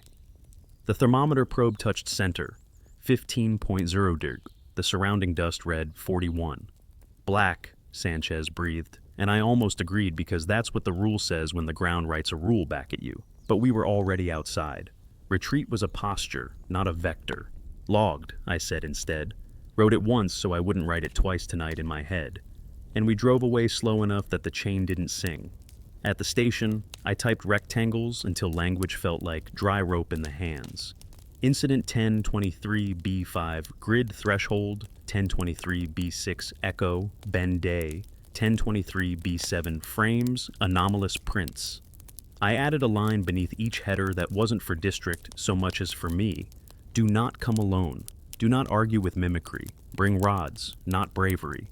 At 1640, post-lunch quiet, the radio clicked with a carrier that liked its 3 seconds. It did not ask for chain status. It tried a new word, in my voice first, then Sanchez's, then Mason's, each one worn thin as tracing paper. Stay. I turned the volume down another notch that engineers would call placebo. Even placebos work if you feed them with routine.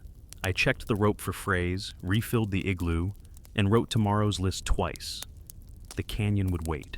It might keep the cold stripes arranged. It might move them like a man rearranging silverware because the drawer makes more sense that way. Either way, it had learned enough of us to cost us sleep. We'd spend that cost tomorrow. Tonight I would lock the station door and walk the fence line with a flashlight on low, because that is the kind of superstition that wears a uniform and passes audits.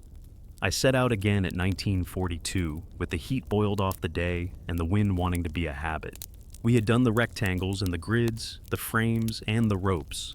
District would send 2 more tomorrow, maybe, and a transit with less wobble. Tonight it was only me and a copy of our own map to see if the canyon agreed with itself after dark. Checklist. Evening patrol, 1945. Headlamp, low, default, medium ready. Radio, CH3, open, CH5 silent. Citation, pad. New rectangle, 1023B8 night map. Boot thermometer, cleaned probe, strap checked. Tools, 30 mm pattern tape, compass, 2 stakes, grease pencil, spare chalk. Map packet, print of this morning's threshold grid with seam ticks, transparent overlay with cairn bend distances. The chain sag read 19. The chalk mark kissed true. The addendum placard had a tiny crescent of grit in its lower seam, which means a breeze had tried to borrow it and lost its grip. When my knuckles touched the mid-link, nothing jumped into bone. That should have comforted me and didn't. Dispatch, 2:14, evening check, no entry without cause. I'll give a map alignment run from outside and return. Copy, 2:14. The first test was the easy kind you can do without crossing a chain. Sight lines. I walked the road cut 10 meters left of the gate and lined the hazard sign with the right-hand pinion on the ridge using the grease pencil on the map overlay. This morning that line had passed 1.2 meters inside the wash center line at the threshold. In the headlamp's Leo oval tonight, the same line wanted to pass through the left bank by a boot and a half. I drew a second grease line and labeled it 1952. The map didn't like the new math. Evidence breadcrumb, sight line, hazard sign, ridge pinion, deviated 0.8 to 1.0 min laterally relative to morning baseline. No tripod moved, same standing point, verified by stake. I staked the point with a spare tent peg so my feet couldn't argue with my eye later, then took an air reading, 17.1 degrees Celsius, wind light west.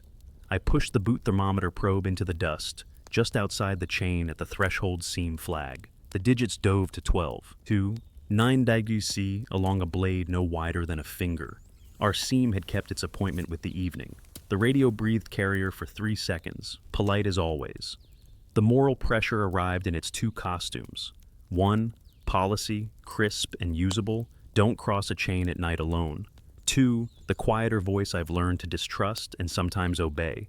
Your job is to be where the ruler bends until you learn which part is ruler. I looked at the padlock paint, still unbroken. I looked at my own transparent overlay with this morning's numbers. I wrote a compromise that would sound good under fluorescent lights. Limited crossing to cairn only. Map alignment. Exit immediately if mimicry resumes. The chain opened on the first try like a good door. The yellow notice lifted and settled. I clipped the chain wide and breathed once with my mouth open to catalog the air. Dust, juniper, a faint mineral glint not strong enough to call damp. Headlamp to low, medium ready. I set the first stake at the threshold on the wash center line and the second stake at 30 meters by tape. I stretched the line taut and watched the tape belly and then settle. The line crossed the seam at roughly the same angle as the day. Good. I added a third stake at 60 meters to give myself a backbone in case the canyon tried to pull me sideways. If the stakes moved, the world did it, not my nerves. The paired footfall shadowed me for 20 meters, light, offbeat, then fell away, then returned for 3 steps like a polite child practicing. I said nothing into a radio that could learn my jaw. At 94 paces, my night count, the fossil ripple slab arrived again, even though the morning tape had promised 104.3 meters. I checked with the real tape because paper is how you catch your own wishful thinking. Tape read 97.8 meters staked to slab. I reeled out slack like I was fishing in a river and watched the numbers lie and then choose a truth they liked. Somewhere between the threshold and the slab, the world had returned 7 meters to my account, or I had borrowed them without signature. I wrote both sentences, one in plain words for district and one in smaller words for me. Map slides, night, pace shorter than day by 6-7 mim, tape corroborates intermediate value 97.8 m versus 104.3 m, day. I took a compass bearing from the threshold stake toward the bend and compared it to the morning bearing jotted on the overlay. 2 degrees off to the east tonight, then 1, then back to 2 as if something was breathing in degrees. The radio sighed at the same cadence, 3 seconds on, 3 off, like a catabatic that had learned to speak electricity. Chain status? The voice came low and thin, from nowhere you can put a finger on, vowels stretched until they thinned to string. I didn't answer. In my notebook, I wrote the question and drew an arrow to a small box labeled "Don't Feed." At the cairn, my own print from morning looked like a pressed coin. The lighter twin kept to its habit, nested inside the lug edges, the faint mists over the shaved left heel. In the lamplight, a hairline traced between the twin print and mine, running NESWU at, you guessed it, about 40 degrees. I set the boot thermometer's probe into the twin, and it returned 14. 8 degrees UC, 5 degrees below the surrounding grit. The seam had found a way to inhabit the idea of a print. Procedure keeps fear from dressing itself as decision. I did the thing we talked about and didn't do in daylight. I dropped a simple survey frame around the paired prints, 4 aluminum corners and string, and chalked a north arrow. I took scaled photos and labeled the frame paired, night, 90 form. The bend awaited with its honest wall and its dishonest timing. I set my 2 stakes at the positions we'd named A and B in daylight and kept my boots out of the seam clusters like a vow. The echo returned with its near soft at 030 sec and far at 1.6. But the late soft that had flirted at noon now came every run at sub 2 sec, shy and persistent, like a child who hides behind a door frame and then laughs because you always find them. I ran the glove, the mug, the PTT click. The canyon sang back its split truths. I sketched 3 spikes for each run and wrote the numbers like multiplication tables because repetition makes a night behave. Echo log, night, bend, 20, 26, 20, 34. Glove, 0.30, near soft, 0.52, late soft, 1.62, far, mug, 0.31, 0.53, 1.59, PTT, no echo, carrier pulses at seam crossings only. Enough, I told myself, enough until morning. Saying that out loud is a trick old rangers use to remind their feet to obey. The canyon doesn't hear your inside voice. The canyon hears your shoelaces. I folded the overlay to the quadrant that carried the morning sight lines. I set the map edge against the hazard sign and looked up to anchor the ridge pinion like a hole punch on the sky. The notch that had widened and mended from the bench now took on a more insolent habit, reflex narrowing after each near soft echo, like a throat swallowing. On the third echo it pinched, and the stars beyond jogged a half width to the right.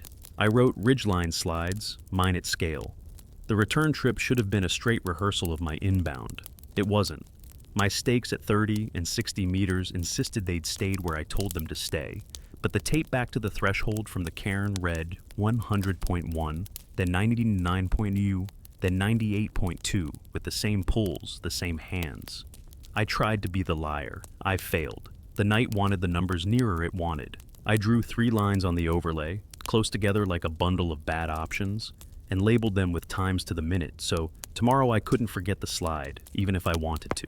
Somewhere behind me, a soft footfall matched mine, 1-to-1 for 5 steps, then stuttered a half beat late like it missed a stone I stepped on.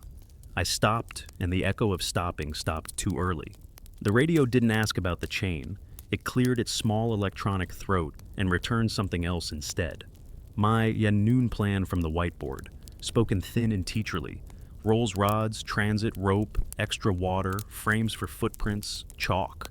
Each noun arrived with a tiny hitch, like it had to step across a seam to exit the speaker. Dispatch 214, I said, keeping my tone square. Night map alignment shows lateral sightline deviation and distance slide from day values. No public. I'm exiting. Recommend morning repeat with 2 more bodies and a fixed reference line at threshold. Copy 214, she said. Copy all. At the threshold, the chain hung unbroken and, for once, uninterested. The seam at the gate still bit the probe down to 12-13 degrees. I closed my hand around the padlock and felt nothing but night-cooled steel. The chalk mark met the link as before. I should have closed and left. Instead, I tried one more classroom trick. I set the headlamp on the post, beamed toward the wash, and stepped aside so the light made a clean cone for anything that loved light better than it loved my outline. The wash grew a thin shimmer along each seam where the beam cut. Not bright, more like a distortion a photographer might get from old glass. In that shimmer, for 3 seconds, a boot edge stepped into view just beyond the chain and then didn't. The sand took the print politely. I marked a rectangle around it with chalk, but didn't frame it. Some letters need to wait for daytime to be read. The thermometer probe gave me 15.0 at the center, 39.8 digs at the crust around it. Heat and not heat side by side like a lesson. I closed the chain. The mid-link gave the usual kiss. A breath later came a second, late kiss, as if someone an arm's length away closed their own chain to match. Chain status? The voice asked again, finally, so soft I could pretend a person hadn't asked it at all. Closed for the night, I said, because the thing policy is good at is letting you put words between you and a canyon that prefers arithmetic. We'll come back with more math. On the drive out, the rear view showed the addendum placard doing its small, valiant rectangle glow. I pulled into the station lot with the starlight ironing the metal of the truck's dull. I spread the overlay and the day map and the night lines over the desk like a mechanic lays out gaskets. The lines didn't agree. I wrote it in block capitals across the bottom, so my morning self couldn't forgive the discrepancy. Map slides. Then I wrote the cost under that, what I would ask district and what I would owe, even if they said yes. Borrow survey crew from north, accept 3 days unpaid overtime, sleep bad. The radio did its 3-second carrier twice, then gave me the word I hate and needed, in my own voice cut thin enough to be a bad recording, patience. I filed the rectangles. I turned the station lights to low. I lay down on the backroom cot with my boots off and the headlamp under the pillow the way an old superstition teaches, and counted my tens backward until the room forgot to be a room and the canyon forgot to be in my ears. Tomorrow we would bring more rulers. The station phone rang at 017, the kind of hour that slides a call under your ribs. Dispatch, voice pitched low like not to wake a house. 214, we've got a motorist report at North Approach. Saw a light like a headlamp under a blanket and heard someone say, "Help," by the chain. No vehicle on scene. Your closure. Copy, I said, already putting on boots. Sanchez status? Awake 5 minutes out, Sanchez answered on CH3 before the dispatcher could check. I was doing transit math that doesn't want to be math. Mason? Asleep like a saint, dispatch said. Do you need him? Negative, I said. 2 is cleaner at night. It's a checklist. Night call out. North approach. 26. Headlamps. Low. Default. Red map lights. Staged. Radio. CH3. Open. CH5 prep for whisper. Citation pad. Rectangle. 1023B9. North chain. Night. Boot thermometer. Probe cleaned. Strap snug. Tools. 50 ambassadors tape. 2 stakes, compass, grease pencil, 15 mir rope, carabiners, footprint, frame, single, steel mug, first aid, trauma roll, water, 2L shared. We rolled dark toward the north lot. The sky wore a thin scrim of cloud that made stars look like rumors. Juniper smell came sparse and colder than midnight deserved. Sanchez parked nose out. We left the engine off and let the world climb on top of us again. The north chain is newer, heavier links, lock a different lot's paint. The addendum placard we'd laminated at noon glowed its modest rectangle. Sag measured 21 centimeters. Chalk mark met mid-link. Dispatch 214 on scene north, quiet. We'll do a gateside check and a 5-meter entry if required. Copy 214. We did the small things that keep nights from turning into stories. Sightline pencil from hazard sign to a ridgeline knob. Stake the standing spot so the next time we stand, we'll know it's the same. Air temp 15.8 degrees, light west. The tape read 5 meters to the wash lip. The cold seam wasn't supposed to live at this gate. It lived here anyway. Thin line at 12.5 degrees that snuck under the chain like a wire. Sanchez raised a palm for listen. The chain gave its learned flourish. Link kiss, breath, late kiss. The radio sighed for 3 seconds. Help, it said in a child of my voice, then in a thin copy of hers. Each word stretched so the consonants tore at the ends like tinfoil. Moral pressure showed up in uniform. If someone says help at your barrier, you haul that word to daylight. The counterpressure wore the same uniform. You don't open a gate for a sound that has learned your vowels. We hail once, I said, then rope. She nodded, already pulling the 15 cord from her pack. We clipped it to the post with a carabiner, tied bowlines at our hips, left enough line to cut if the canyon decided it loved rope. I laid the footprint frame just inside the midlink so the chain's breath would be our witness. The frame's aluminum corners looked like a thing that could tell the truth. Hailing, I said, voice of the one you use when you want a coyote to learn you aren't lunch. If you're inside and need help, stand clear in the open and speak. We'll walk you to the chain. No one crosses you. We'll make it boring. The canyon tried on silence like a jacket, then returned my sentence with one seam missing. If you're inside, help, it said, polite as theft. On the third second of carrier, frost beaded on the lowest link, a pencil line of winter and summer's hour. We entered 5 meters, rope humming faint on our hips, headlamps low to keep the world wide. The wash at north is coarser, it remembers less. Tonight it remembered enough. One set of old tires, a freshness and rabbit sign, our boots, and there, a pair of prints inside the footprint frame, appearing the way they had appeared at D3E3. My length, my lug, the left heel scuff, a pace shy like someone smaller wore me. The thermometer probe gave the center of the left print 14.7 digs, the sand outside 33.1 digs. Evidence breadcrumbs, north frame, low 41. Prints appear without track-in, depth 6 meter interior satin smooth, temp differential.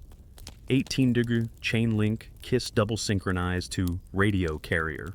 Frost bead at mid-link on carrier's third second. We moved the steel mug routine to the north. One tap on chain, one tap on rock, listen. The near soft came back fast, 0.31 sec. Then the honest rock, 1.6. Then a late soft at 0.52 that had not belonged to be to this geometry yesterday. The echo chart in my head put a third room into the north. I drew 3 little boxes on the pad and labeled them with the same hateful question marks. 2 rooms, Sanchez said, eye twitching the way a transit operator's does when angles won't wear their numbers. Maybe 3. Map wants to be 2 maps, I said. Let's prove it like grown-ups. We ran a poor man's split test. I set the 50 mm tape at the chain and paid it out along the wash line. Sanchez took a compass bearing of the ridge notch above north. The notch here is a tiny swallowtail pinched between 2 stubs of pinion silhouette. With my headlamp off and her red penlight hooded, I held the tape and counted out loud in even cadence.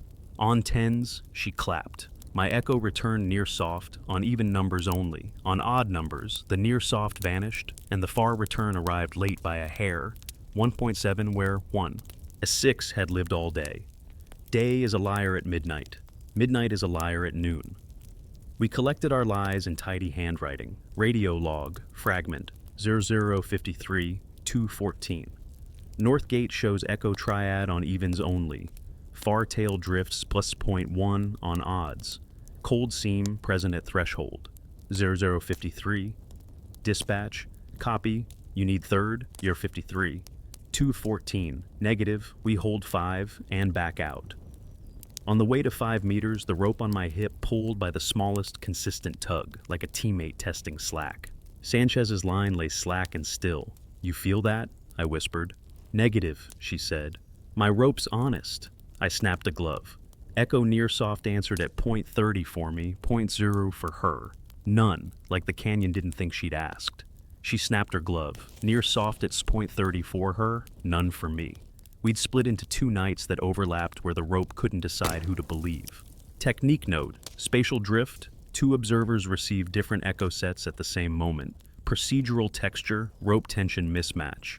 I wrote it clean so my morning self wouldn't moderate it away. The chain asked the question it loves. Chain status? It asked in my voice, then hers, overlapping by half a vowel, a small, careful train wreck of familiarity. We didn't answer. At 5 meters we stopped, because policy loves round numbers when fear toys with rulers.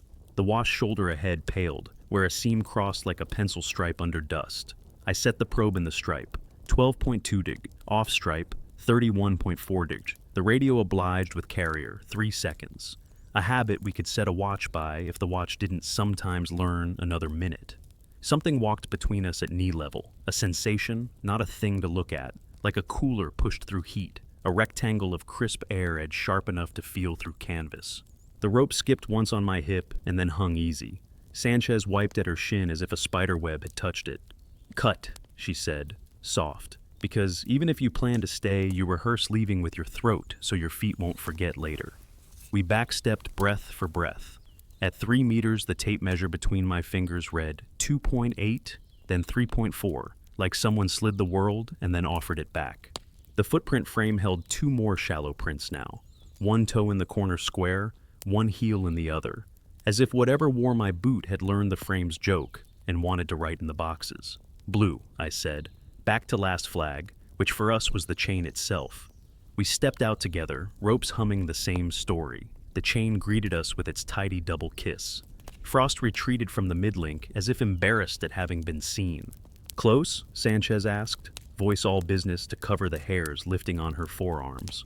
Always, I said, and set the hang. The shackle took, the lock accepted, everything polite. I took one more photo because paper eats fear when it's busy. Frame with prints, chain in foreground, placard, clock app overlay. Dispatch 214, North Secure, no human contact, anomalous acoustics, prints in frame again, seam at threshold. We're returning to South to cross-check and will stand down. Copy 214. We drove the park road along the ridge shelf, just high enough to see the canyon cut itself into dark. At a turnout, I killed the engine, and we listened the way people listen when they want to hear engines from the living world, so they can go home. Wind worked the pinions, a raven mumbled a sleep complaint, a mouse did mouse arithmetic under scrub. Downslope, between the two gates, a dim cool bloom wavered, blue-white like a headlamp under fabric. It pulsed 3 seconds on, 3 off. 2 rooms, Sanchez said again, but this time like a person looking at a house that used to be 1 room. 2 nights, I said, because her words needed a partner. We're straddling a seam. We returned to South to check our chalk mark like men shake a door twice before bed. SAG read 19. Chalk met mid-link. Addendum placard lifted and settled. The seam at the threshold bit 12.9 digs. The radio stayed quiet long enough to make me believe we'd paid the toll for this hour and could go. I wrote the rectangle header for the report. 1023B9 North, night split. Under it, I sketched the dumbest drawing I could make that still held the truth. A wash line, 2 little boxes labeled A and B, 3 echo spikes on Evans for A, 2 spikes on odds for B, a rope between hips telling 2 stories at once, a footprint frame with my print arriving where there is no track in. I wrote the cost under that. 2 gates now, more staff, more time. Ask district for night ban on patrols alone, except that the phones will ring when the word mimicry hits the memo. We rolled to the station in a silence that wasn't empty. On the desk, the overlay map waited with its bundle of slanted lines. I pinned a new transparent sheet on top and wrote tonight's learnings in a hand I make for myself when I'm tired. Map slides, North 2, Echo splits by observer, rope tells 2 stories, chain learns names. As Sanchez put the transit away like a person setting down a tool she respects and dislikes. Tomorrow we bring Mason and 2 more, she said. We grid north, we run the bench again. We don't be heroes. We make it boring, I agreed, and the word felt like a prayer. At 0152, the radio breathed its 3-second habit and for the first time, spoke without asking about the chain. It took my voice and laid an order on top of it, like a parent putting a hand on a shoulder. Narrow. What? Sanchez asked, half at me, half at the box. It's learning our plan names, I said. Tomorrow's part has a title. It wants a say. We turned the volume down another placebo notch and put the station to bed. My boots came off slower than they should have. The headlamp went under the pillow, because superstition is procedure when you've run out of math for the day.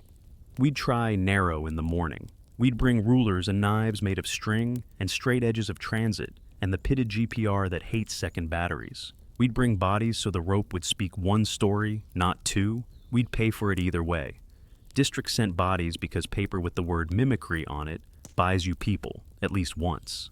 At 0910, we had 5. Me, Mason, GPR, Sanchez, transit rope, Ward, seasonal, quiet, good with tape, and Lyra, new from trails, rock strong, strong, eyes like a surveyor's plum.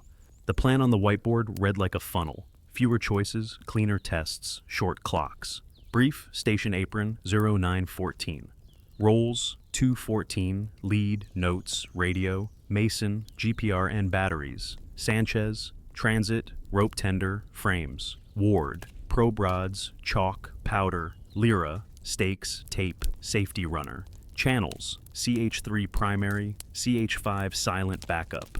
Radio checks on 10s. Stop words, cut, freeze. Blue, step back to last flag. Black, retreat to chain. Objectives, grid north threshold, set fixed reference line, FRL, At south and north, run synchronous echo, 2 stations. Attempt narrow by building a corridor door of known geometry between seams. Exit by 12:40.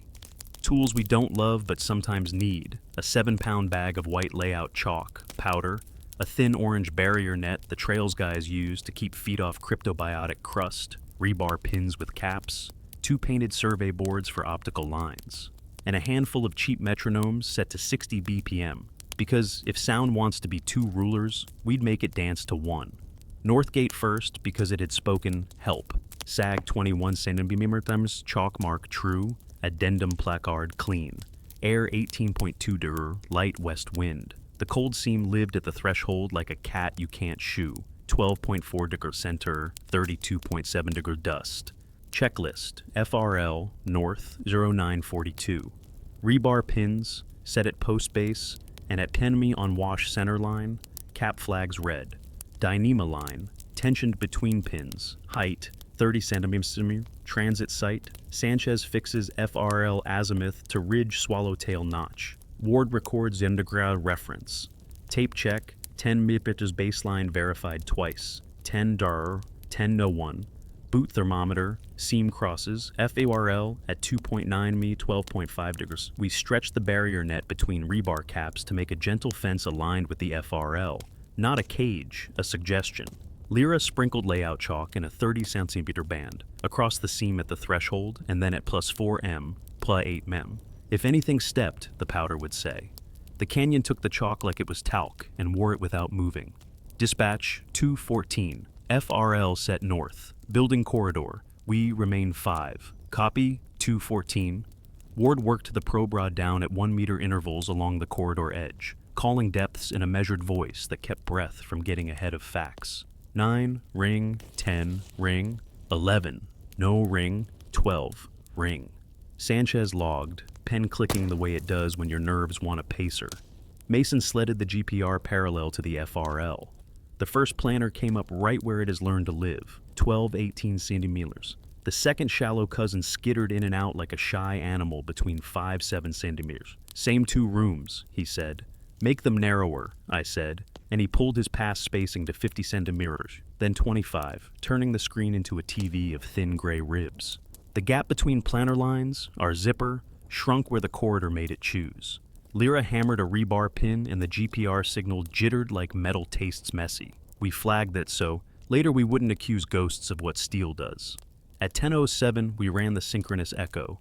Sanchez and I at north, Mason and Ward at south. Lyra on the bench with the metronome.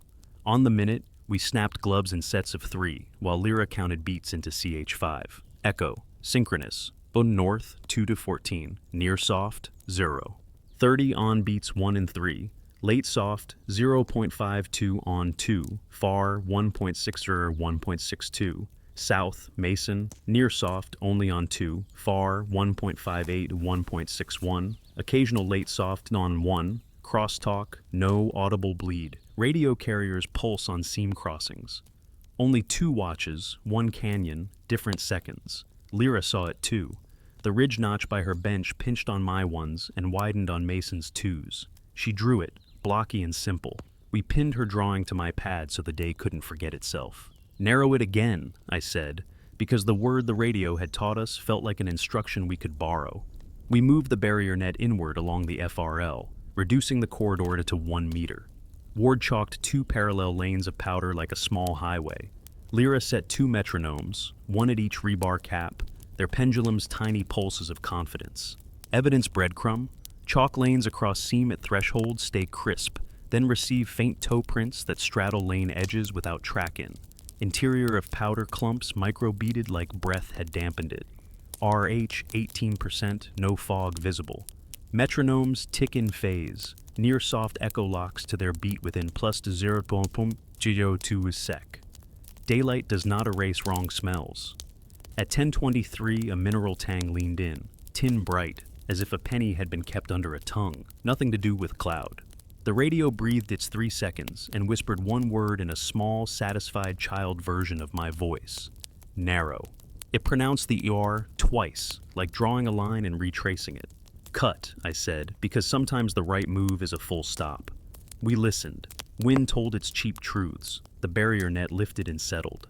The chalk lanes kept their clean edges 5 heartbeats. 10, then, there, a shallow impression inside the right lane. Toe first, then heel. As if a boot came down gentle and decided to belong. No track in. Temp at the print center, 15-point yoders, chalk at the edge, clumped like dew you cannot see. Do not answer it, Sanchez said, eyes on the metronomes. Let the rulers talk each other down. We gave the corridor what it had asked for, less choice. I walked to the right lane heel to toe, my left boot on my own outbound prints from last night. The way you make a palimpsest readable. Sanchez mirrored left lane with smaller stride, rope slack between us at hip height, 8mm cord, figure eights tied, haul tails free. Ward advanced the powder, Lyra moved stakes, Mason kept the sled humming in parallel like a heartbeat you can check with your eyes. The seam pushed cold through soles at predictable steps, the music of it timed to the metronomes now, which frightened me because a canyon that learns your timing learns you. The radio carrier adjusted. 3 seconds became 2.9, then 3.1, like it wanted to sit on the ticks and didn't yet know how. Blue, Mason said into CH3. Not the stop word, but the voice of a man watching a pattern sharpen. Your zipper gap, half what it was. Logged, I said. Hold. We reached +6 mem. The chalk lanes told a story any juror could follow. My prints heavy and honest, Sanchez's light, and inside mine an echo print that wore my lug but shy, 5 to 7mm inset, each one colder than its crust by 15 to 18 degrees.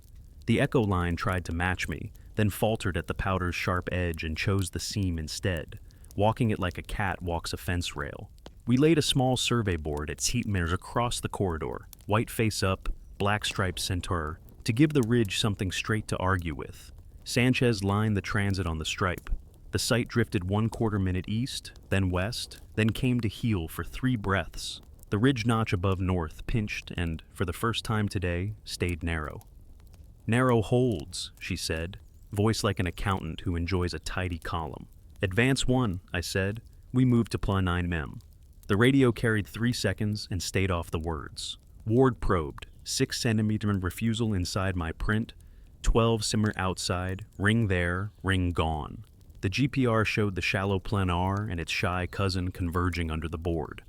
The chalk lane at +10 min received 1 echo print toe and then nothing, like a decision made and unmade in the same breath.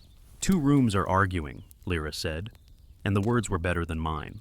We put the quarter to its test at 12 mandars, where the FRL meets the wash elbow.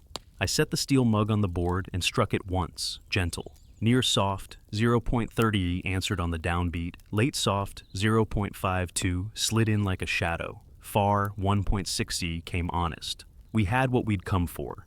3 answers, all inside a straight, thin hallway we understood. This is where cost shows up wearing work gloves. Ward, coming forward with powder, caught his heel on the dynema, stumbled, and let the bag go into his own boot prints. He saved himself, dignity intact, but the chalk dumped across the corridor and rode over 4 of my clean, heavy steps and 2 of the shallow echoes like a blizzard you could buy at the feed store. Sorry, he said, because good people apologize to science. Don't be, I said, and meant it. Accidents are tests you didn't plan. We watched. Where the chalk covered my heavy print, the shallow echo print inside it stayed cleaner than the field. Powder clung less to its satin interior. Where chalk covered sand outside the lane, it drifted with breeze and stuck to sweat on wrists and then fell. Where chalk crossed the seam, it clumped like dew. Evidence breadcrumb. Chalk adherence low in echo prints, high on seam, normal on dry crust, suggests humidity gradient without visible condensation. When corridor narrowed, net pulled to 1 matter, late soft echo cadence stabilized at 0.52 plus 0. 1 sec. We were winning a kind of argument you can never fully win, narrowing options until the place had to spend its cleverness. I wanted to push to +20 down mem, plant a second board, and try a small retreat while watching for which prints you can erase and which erase you back. The radio gave 3 seconds and asked, in my stretched vowels, blue or black. It asked like a child who has learned the game and wants to choose the next card. The word black came in 2 pieces, block, as if a seam cut the consonant and stitched it late. Sanchez's eyes met mine, cost again. Blue means step back to last flag. Black means retreat to chain. We had 20 minutes left by plan before policy would sign our names without us. Blue, I said, because you can't pay all costs at once and still come back tomorrow. Back to the board. We backstepped the corridor heel to toe, leaving neat doubles so later paper could pass judgment. The Echo prints did not backstep. They remained facing out, toes set down canyon, as if a version of me intended to keep going and forgot to tell me. At 8 m, our survey board's black stripe wavered without moving. Heat shimmer, you could argue. If heat shimmer took commands from a metronome, we paused at the threshold to formalize the end of this experiment. Sanchez noted the FRL sag. Lyra took the metronomes in her hands and let them wind down. Mason photographed the GPR screen with my indexing card in frame. Ward wiped chalk from his bootlaces like a man doing penance for a kindness. "Close it?" Lyra asked. "We close it," I said, and swung the chain. The mid-link met the chalk mark with the small kiss that now speaks in my sleep. Frost did not bead. The day belonged to heat again. The padlock took. The placard hung with honest rectangles. Dispatch, 214, north secure. Corridor test successful. Narrowing reduced drift. Echoes stabilized. Shallow planar converged under FRL. Chalk differentials recorded. No public, no injury. We're relocating to south to set FRL and will stand down. Copy, 214. District wants your midday summary as soon as you can hit a keyboard. Understood.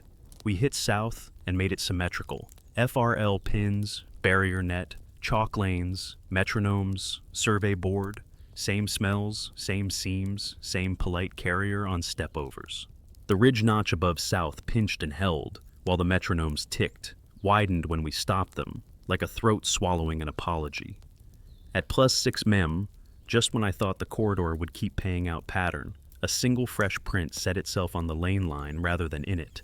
Heel on chalk, toe on clean, as if testing whether our rule was rule or paint. Its interior temp, 15.1 Darcy. The chalk powder around the heel micro-beaded in a circle, like someone exhaled steady and an inch from the ground. Black, Sanchez said, low. I almost said yes, because a thing that learns your options wants to make you pick. Blue, I said instead, and I was not brave. I was rationing bravery. Board, then chain. We stepped back. The chain took itself closed on the exact minute we would have chosen if we liked stories more than work. I didn't like that. I wrote it plain so later no one would call me purple. Chain closed on 1240, exactly without human hand on shackle. Visual cannot confirm shackle travel. Link contact heard. We loaded up. On the drive toward the station, Ward asked the question you hope a seasonal won't ask because it means you have to answer it like a grown-up. What do we do when it asks for black and we need blue? He said. We make blue boring, I said. We make black hours. We narrow until choices cost less. At the desk, I typed the midday rectangles and attached photos that were more math than romance. I wrote narrowing options works, sometimes, across the summary in caps so no one would miss the hedge. At 14:13, the radio did its 3 seconds and spoke in my voice and then in Lyra's, overlapped. The recording quality worse, like a copy of a copy, before first light. Tomorrow, I said to the room that pretends it isn't just walls. We go before first light and see if the canyon sleeps or sets its own alarm. Sanchez tapped the whiteboard with the dry erase cap, once for each of us, like a priest touching heads. We bring more rulers, she said. And we pay, I said, writing the cost where I can't dodge it later. Overtime we won't get, rope burn we will, 1 corridor test at pre-dawn, retreat on any mimicry of stop words. The canyon has learned our nouns. We had taught it narrow. It had taught us soon. The clock in the station read 4:07 when we rolled, sky the color of paper that hasn't decided what to be yet. Cold made everything honest, coffee bit metal. We took only what we could defend in a report.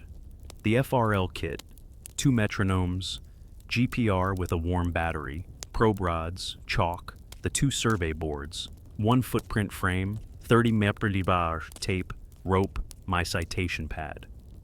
I pocketed the headlamp and touched the barrier chain in my mind before the steel itself. Brief, apron, 0404.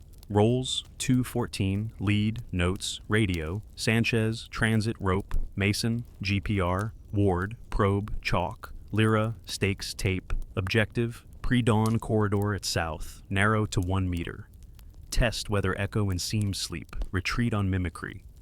Out by civil sunrise, stop words remain, cut, blue, black, no new words in the canyon's mouth. The road hummed under tires like a thing learning one song. Juniper smell fell away to dust. At Southgate, frost beaded the mid-link at a pencil's width. Sag read 19. The chalk mark touched with the small intimacy I will hear after I retire. Air at the chain, 7.9 degrees, light wind east, then nothing. Checklist, pre-dawn, south, 0418. FRL pins, set at post base and plus 10 ma, dynema at 30 centimeters. Metronomes, 60 BPM, then quiet until test start. Boot thermometer, seam center line, 3.4 m inside, 2 cm depth, 1.8 dergs, crust nearby, 6. 90s. Transit, ridge, notch steady, no catabatic pulse yet. Radio CH3, open. CH5 silent. Test hail withheld. We swung the chain wide and clipped it to the post. The radio did not breathe. We set the barrier net and chalked 2 lanes. The chalk stayed crisp, frost dusting its edges like sugar.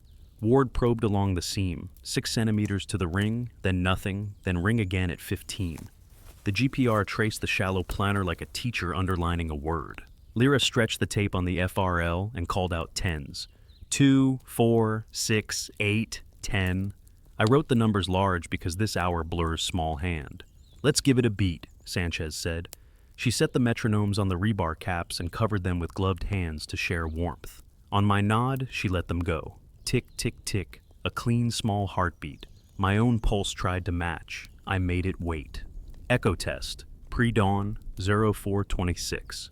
Glove snap, near soft, 0.30 present, late soft, 0. 52 absent for first 2 runs, far 1.60 steady, mug tap, near soft low, late soft absent, far honest, PTT click, no echo, no carrier on seam crossing. For 2 minutes, the canyon obeyed the metronomes like a choir made to stand up straight. The cold seam was still knife sharp, but the extra room, the late soft, kept its breath. I wrote the hope in small letters. Late soft off, brief. Then the ridge notch pinched, unpinched, and a catabatic sigh slid down the stone like a quiet pitcher pour. The radio offered 3 seconds and let it go. Walk the corridor, I said, while we were still winning.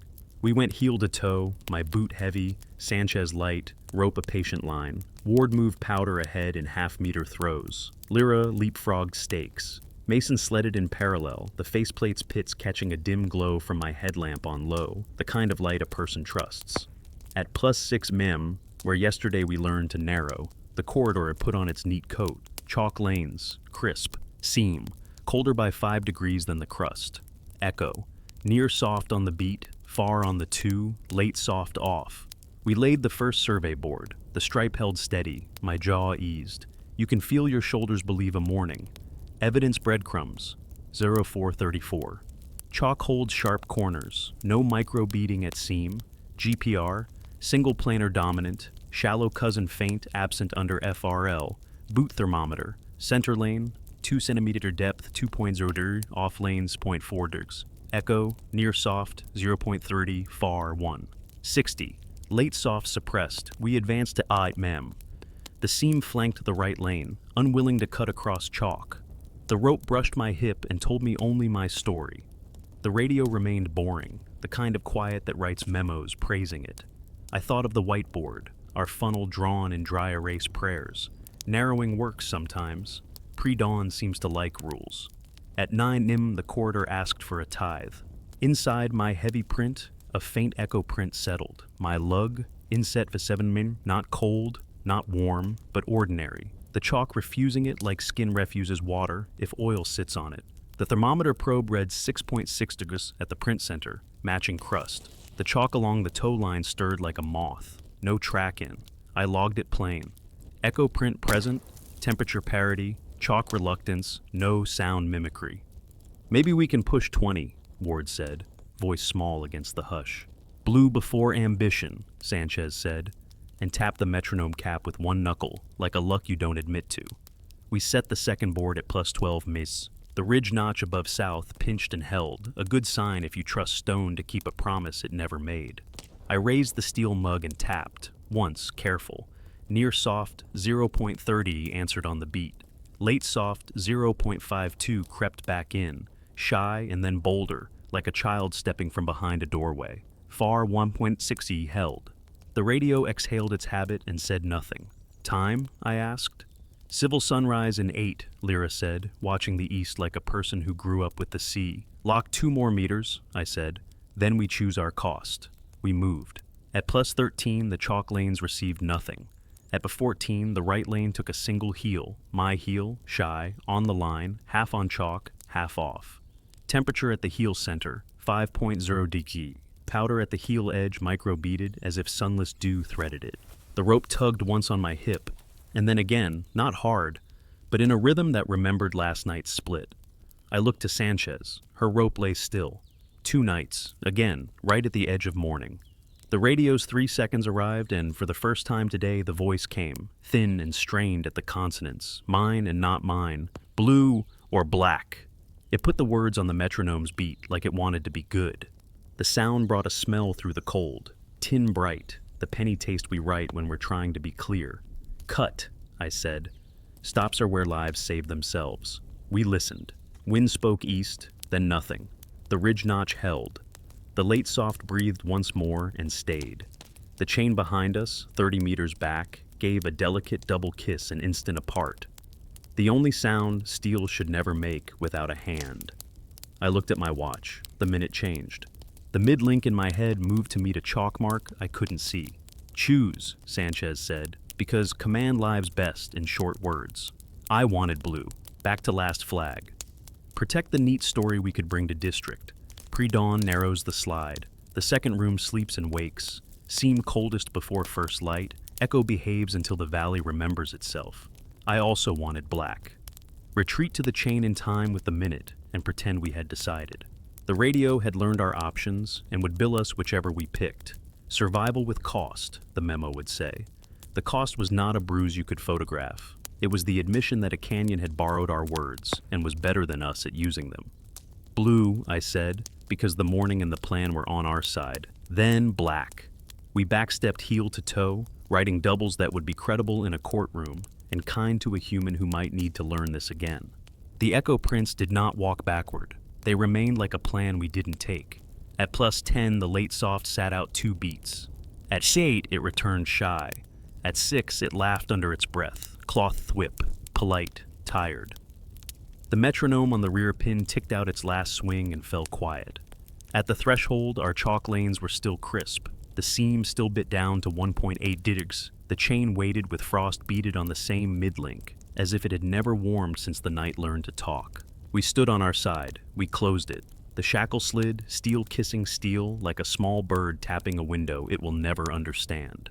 Radio Digolog, fragment, 0454, 214, south secure, pre-dawn corridor complete, late soft suppressed, then resumed, seam coldest before first light, no public, exiting. Copy, dispatch said, blessedly only dispatch. You can stand down. We stowed gear with the hush people use when a household sleep. I wrote the pre-dawn rectangle in a hand slower than it needed to be, so my muscles would ratify the words. 1023 B11 before first light. Under it, I wrote what district would want. Numbers, timings, the suggestion that with sufficient rods and net and chalk, you could make the place behave. Then I wrote what I owed the truth. We could hold a small corridor stable, briefly. We did not own it. The second room sleeps light. The chain knows our words and waits for them. The cost found us when we were almost safe. Ward had the last board under his arm, and the chalk bag tied off when he flinched, small, like a rope had flicked his calf. He looked down and then up, quick get guilty for no reason. Static, he said. Static, I agreed, because sometimes a word does more good than truth. We checked him anyway. No welt, no damage, only hair lifted by dry air, and whatever walks on the quick of it. He kept walking like a person who will sleep more shallow for a month. At the station, the sky made up its mind and turned the color of permits. I typed our rectangles. I attached photos that make our work look calmer than it is. I wrote the summary in 2 paragraphs, one for the public notice and one for us. The notice would read, "Closure persists due to unstable subsurface. Survey in progress. Do not cross barrier."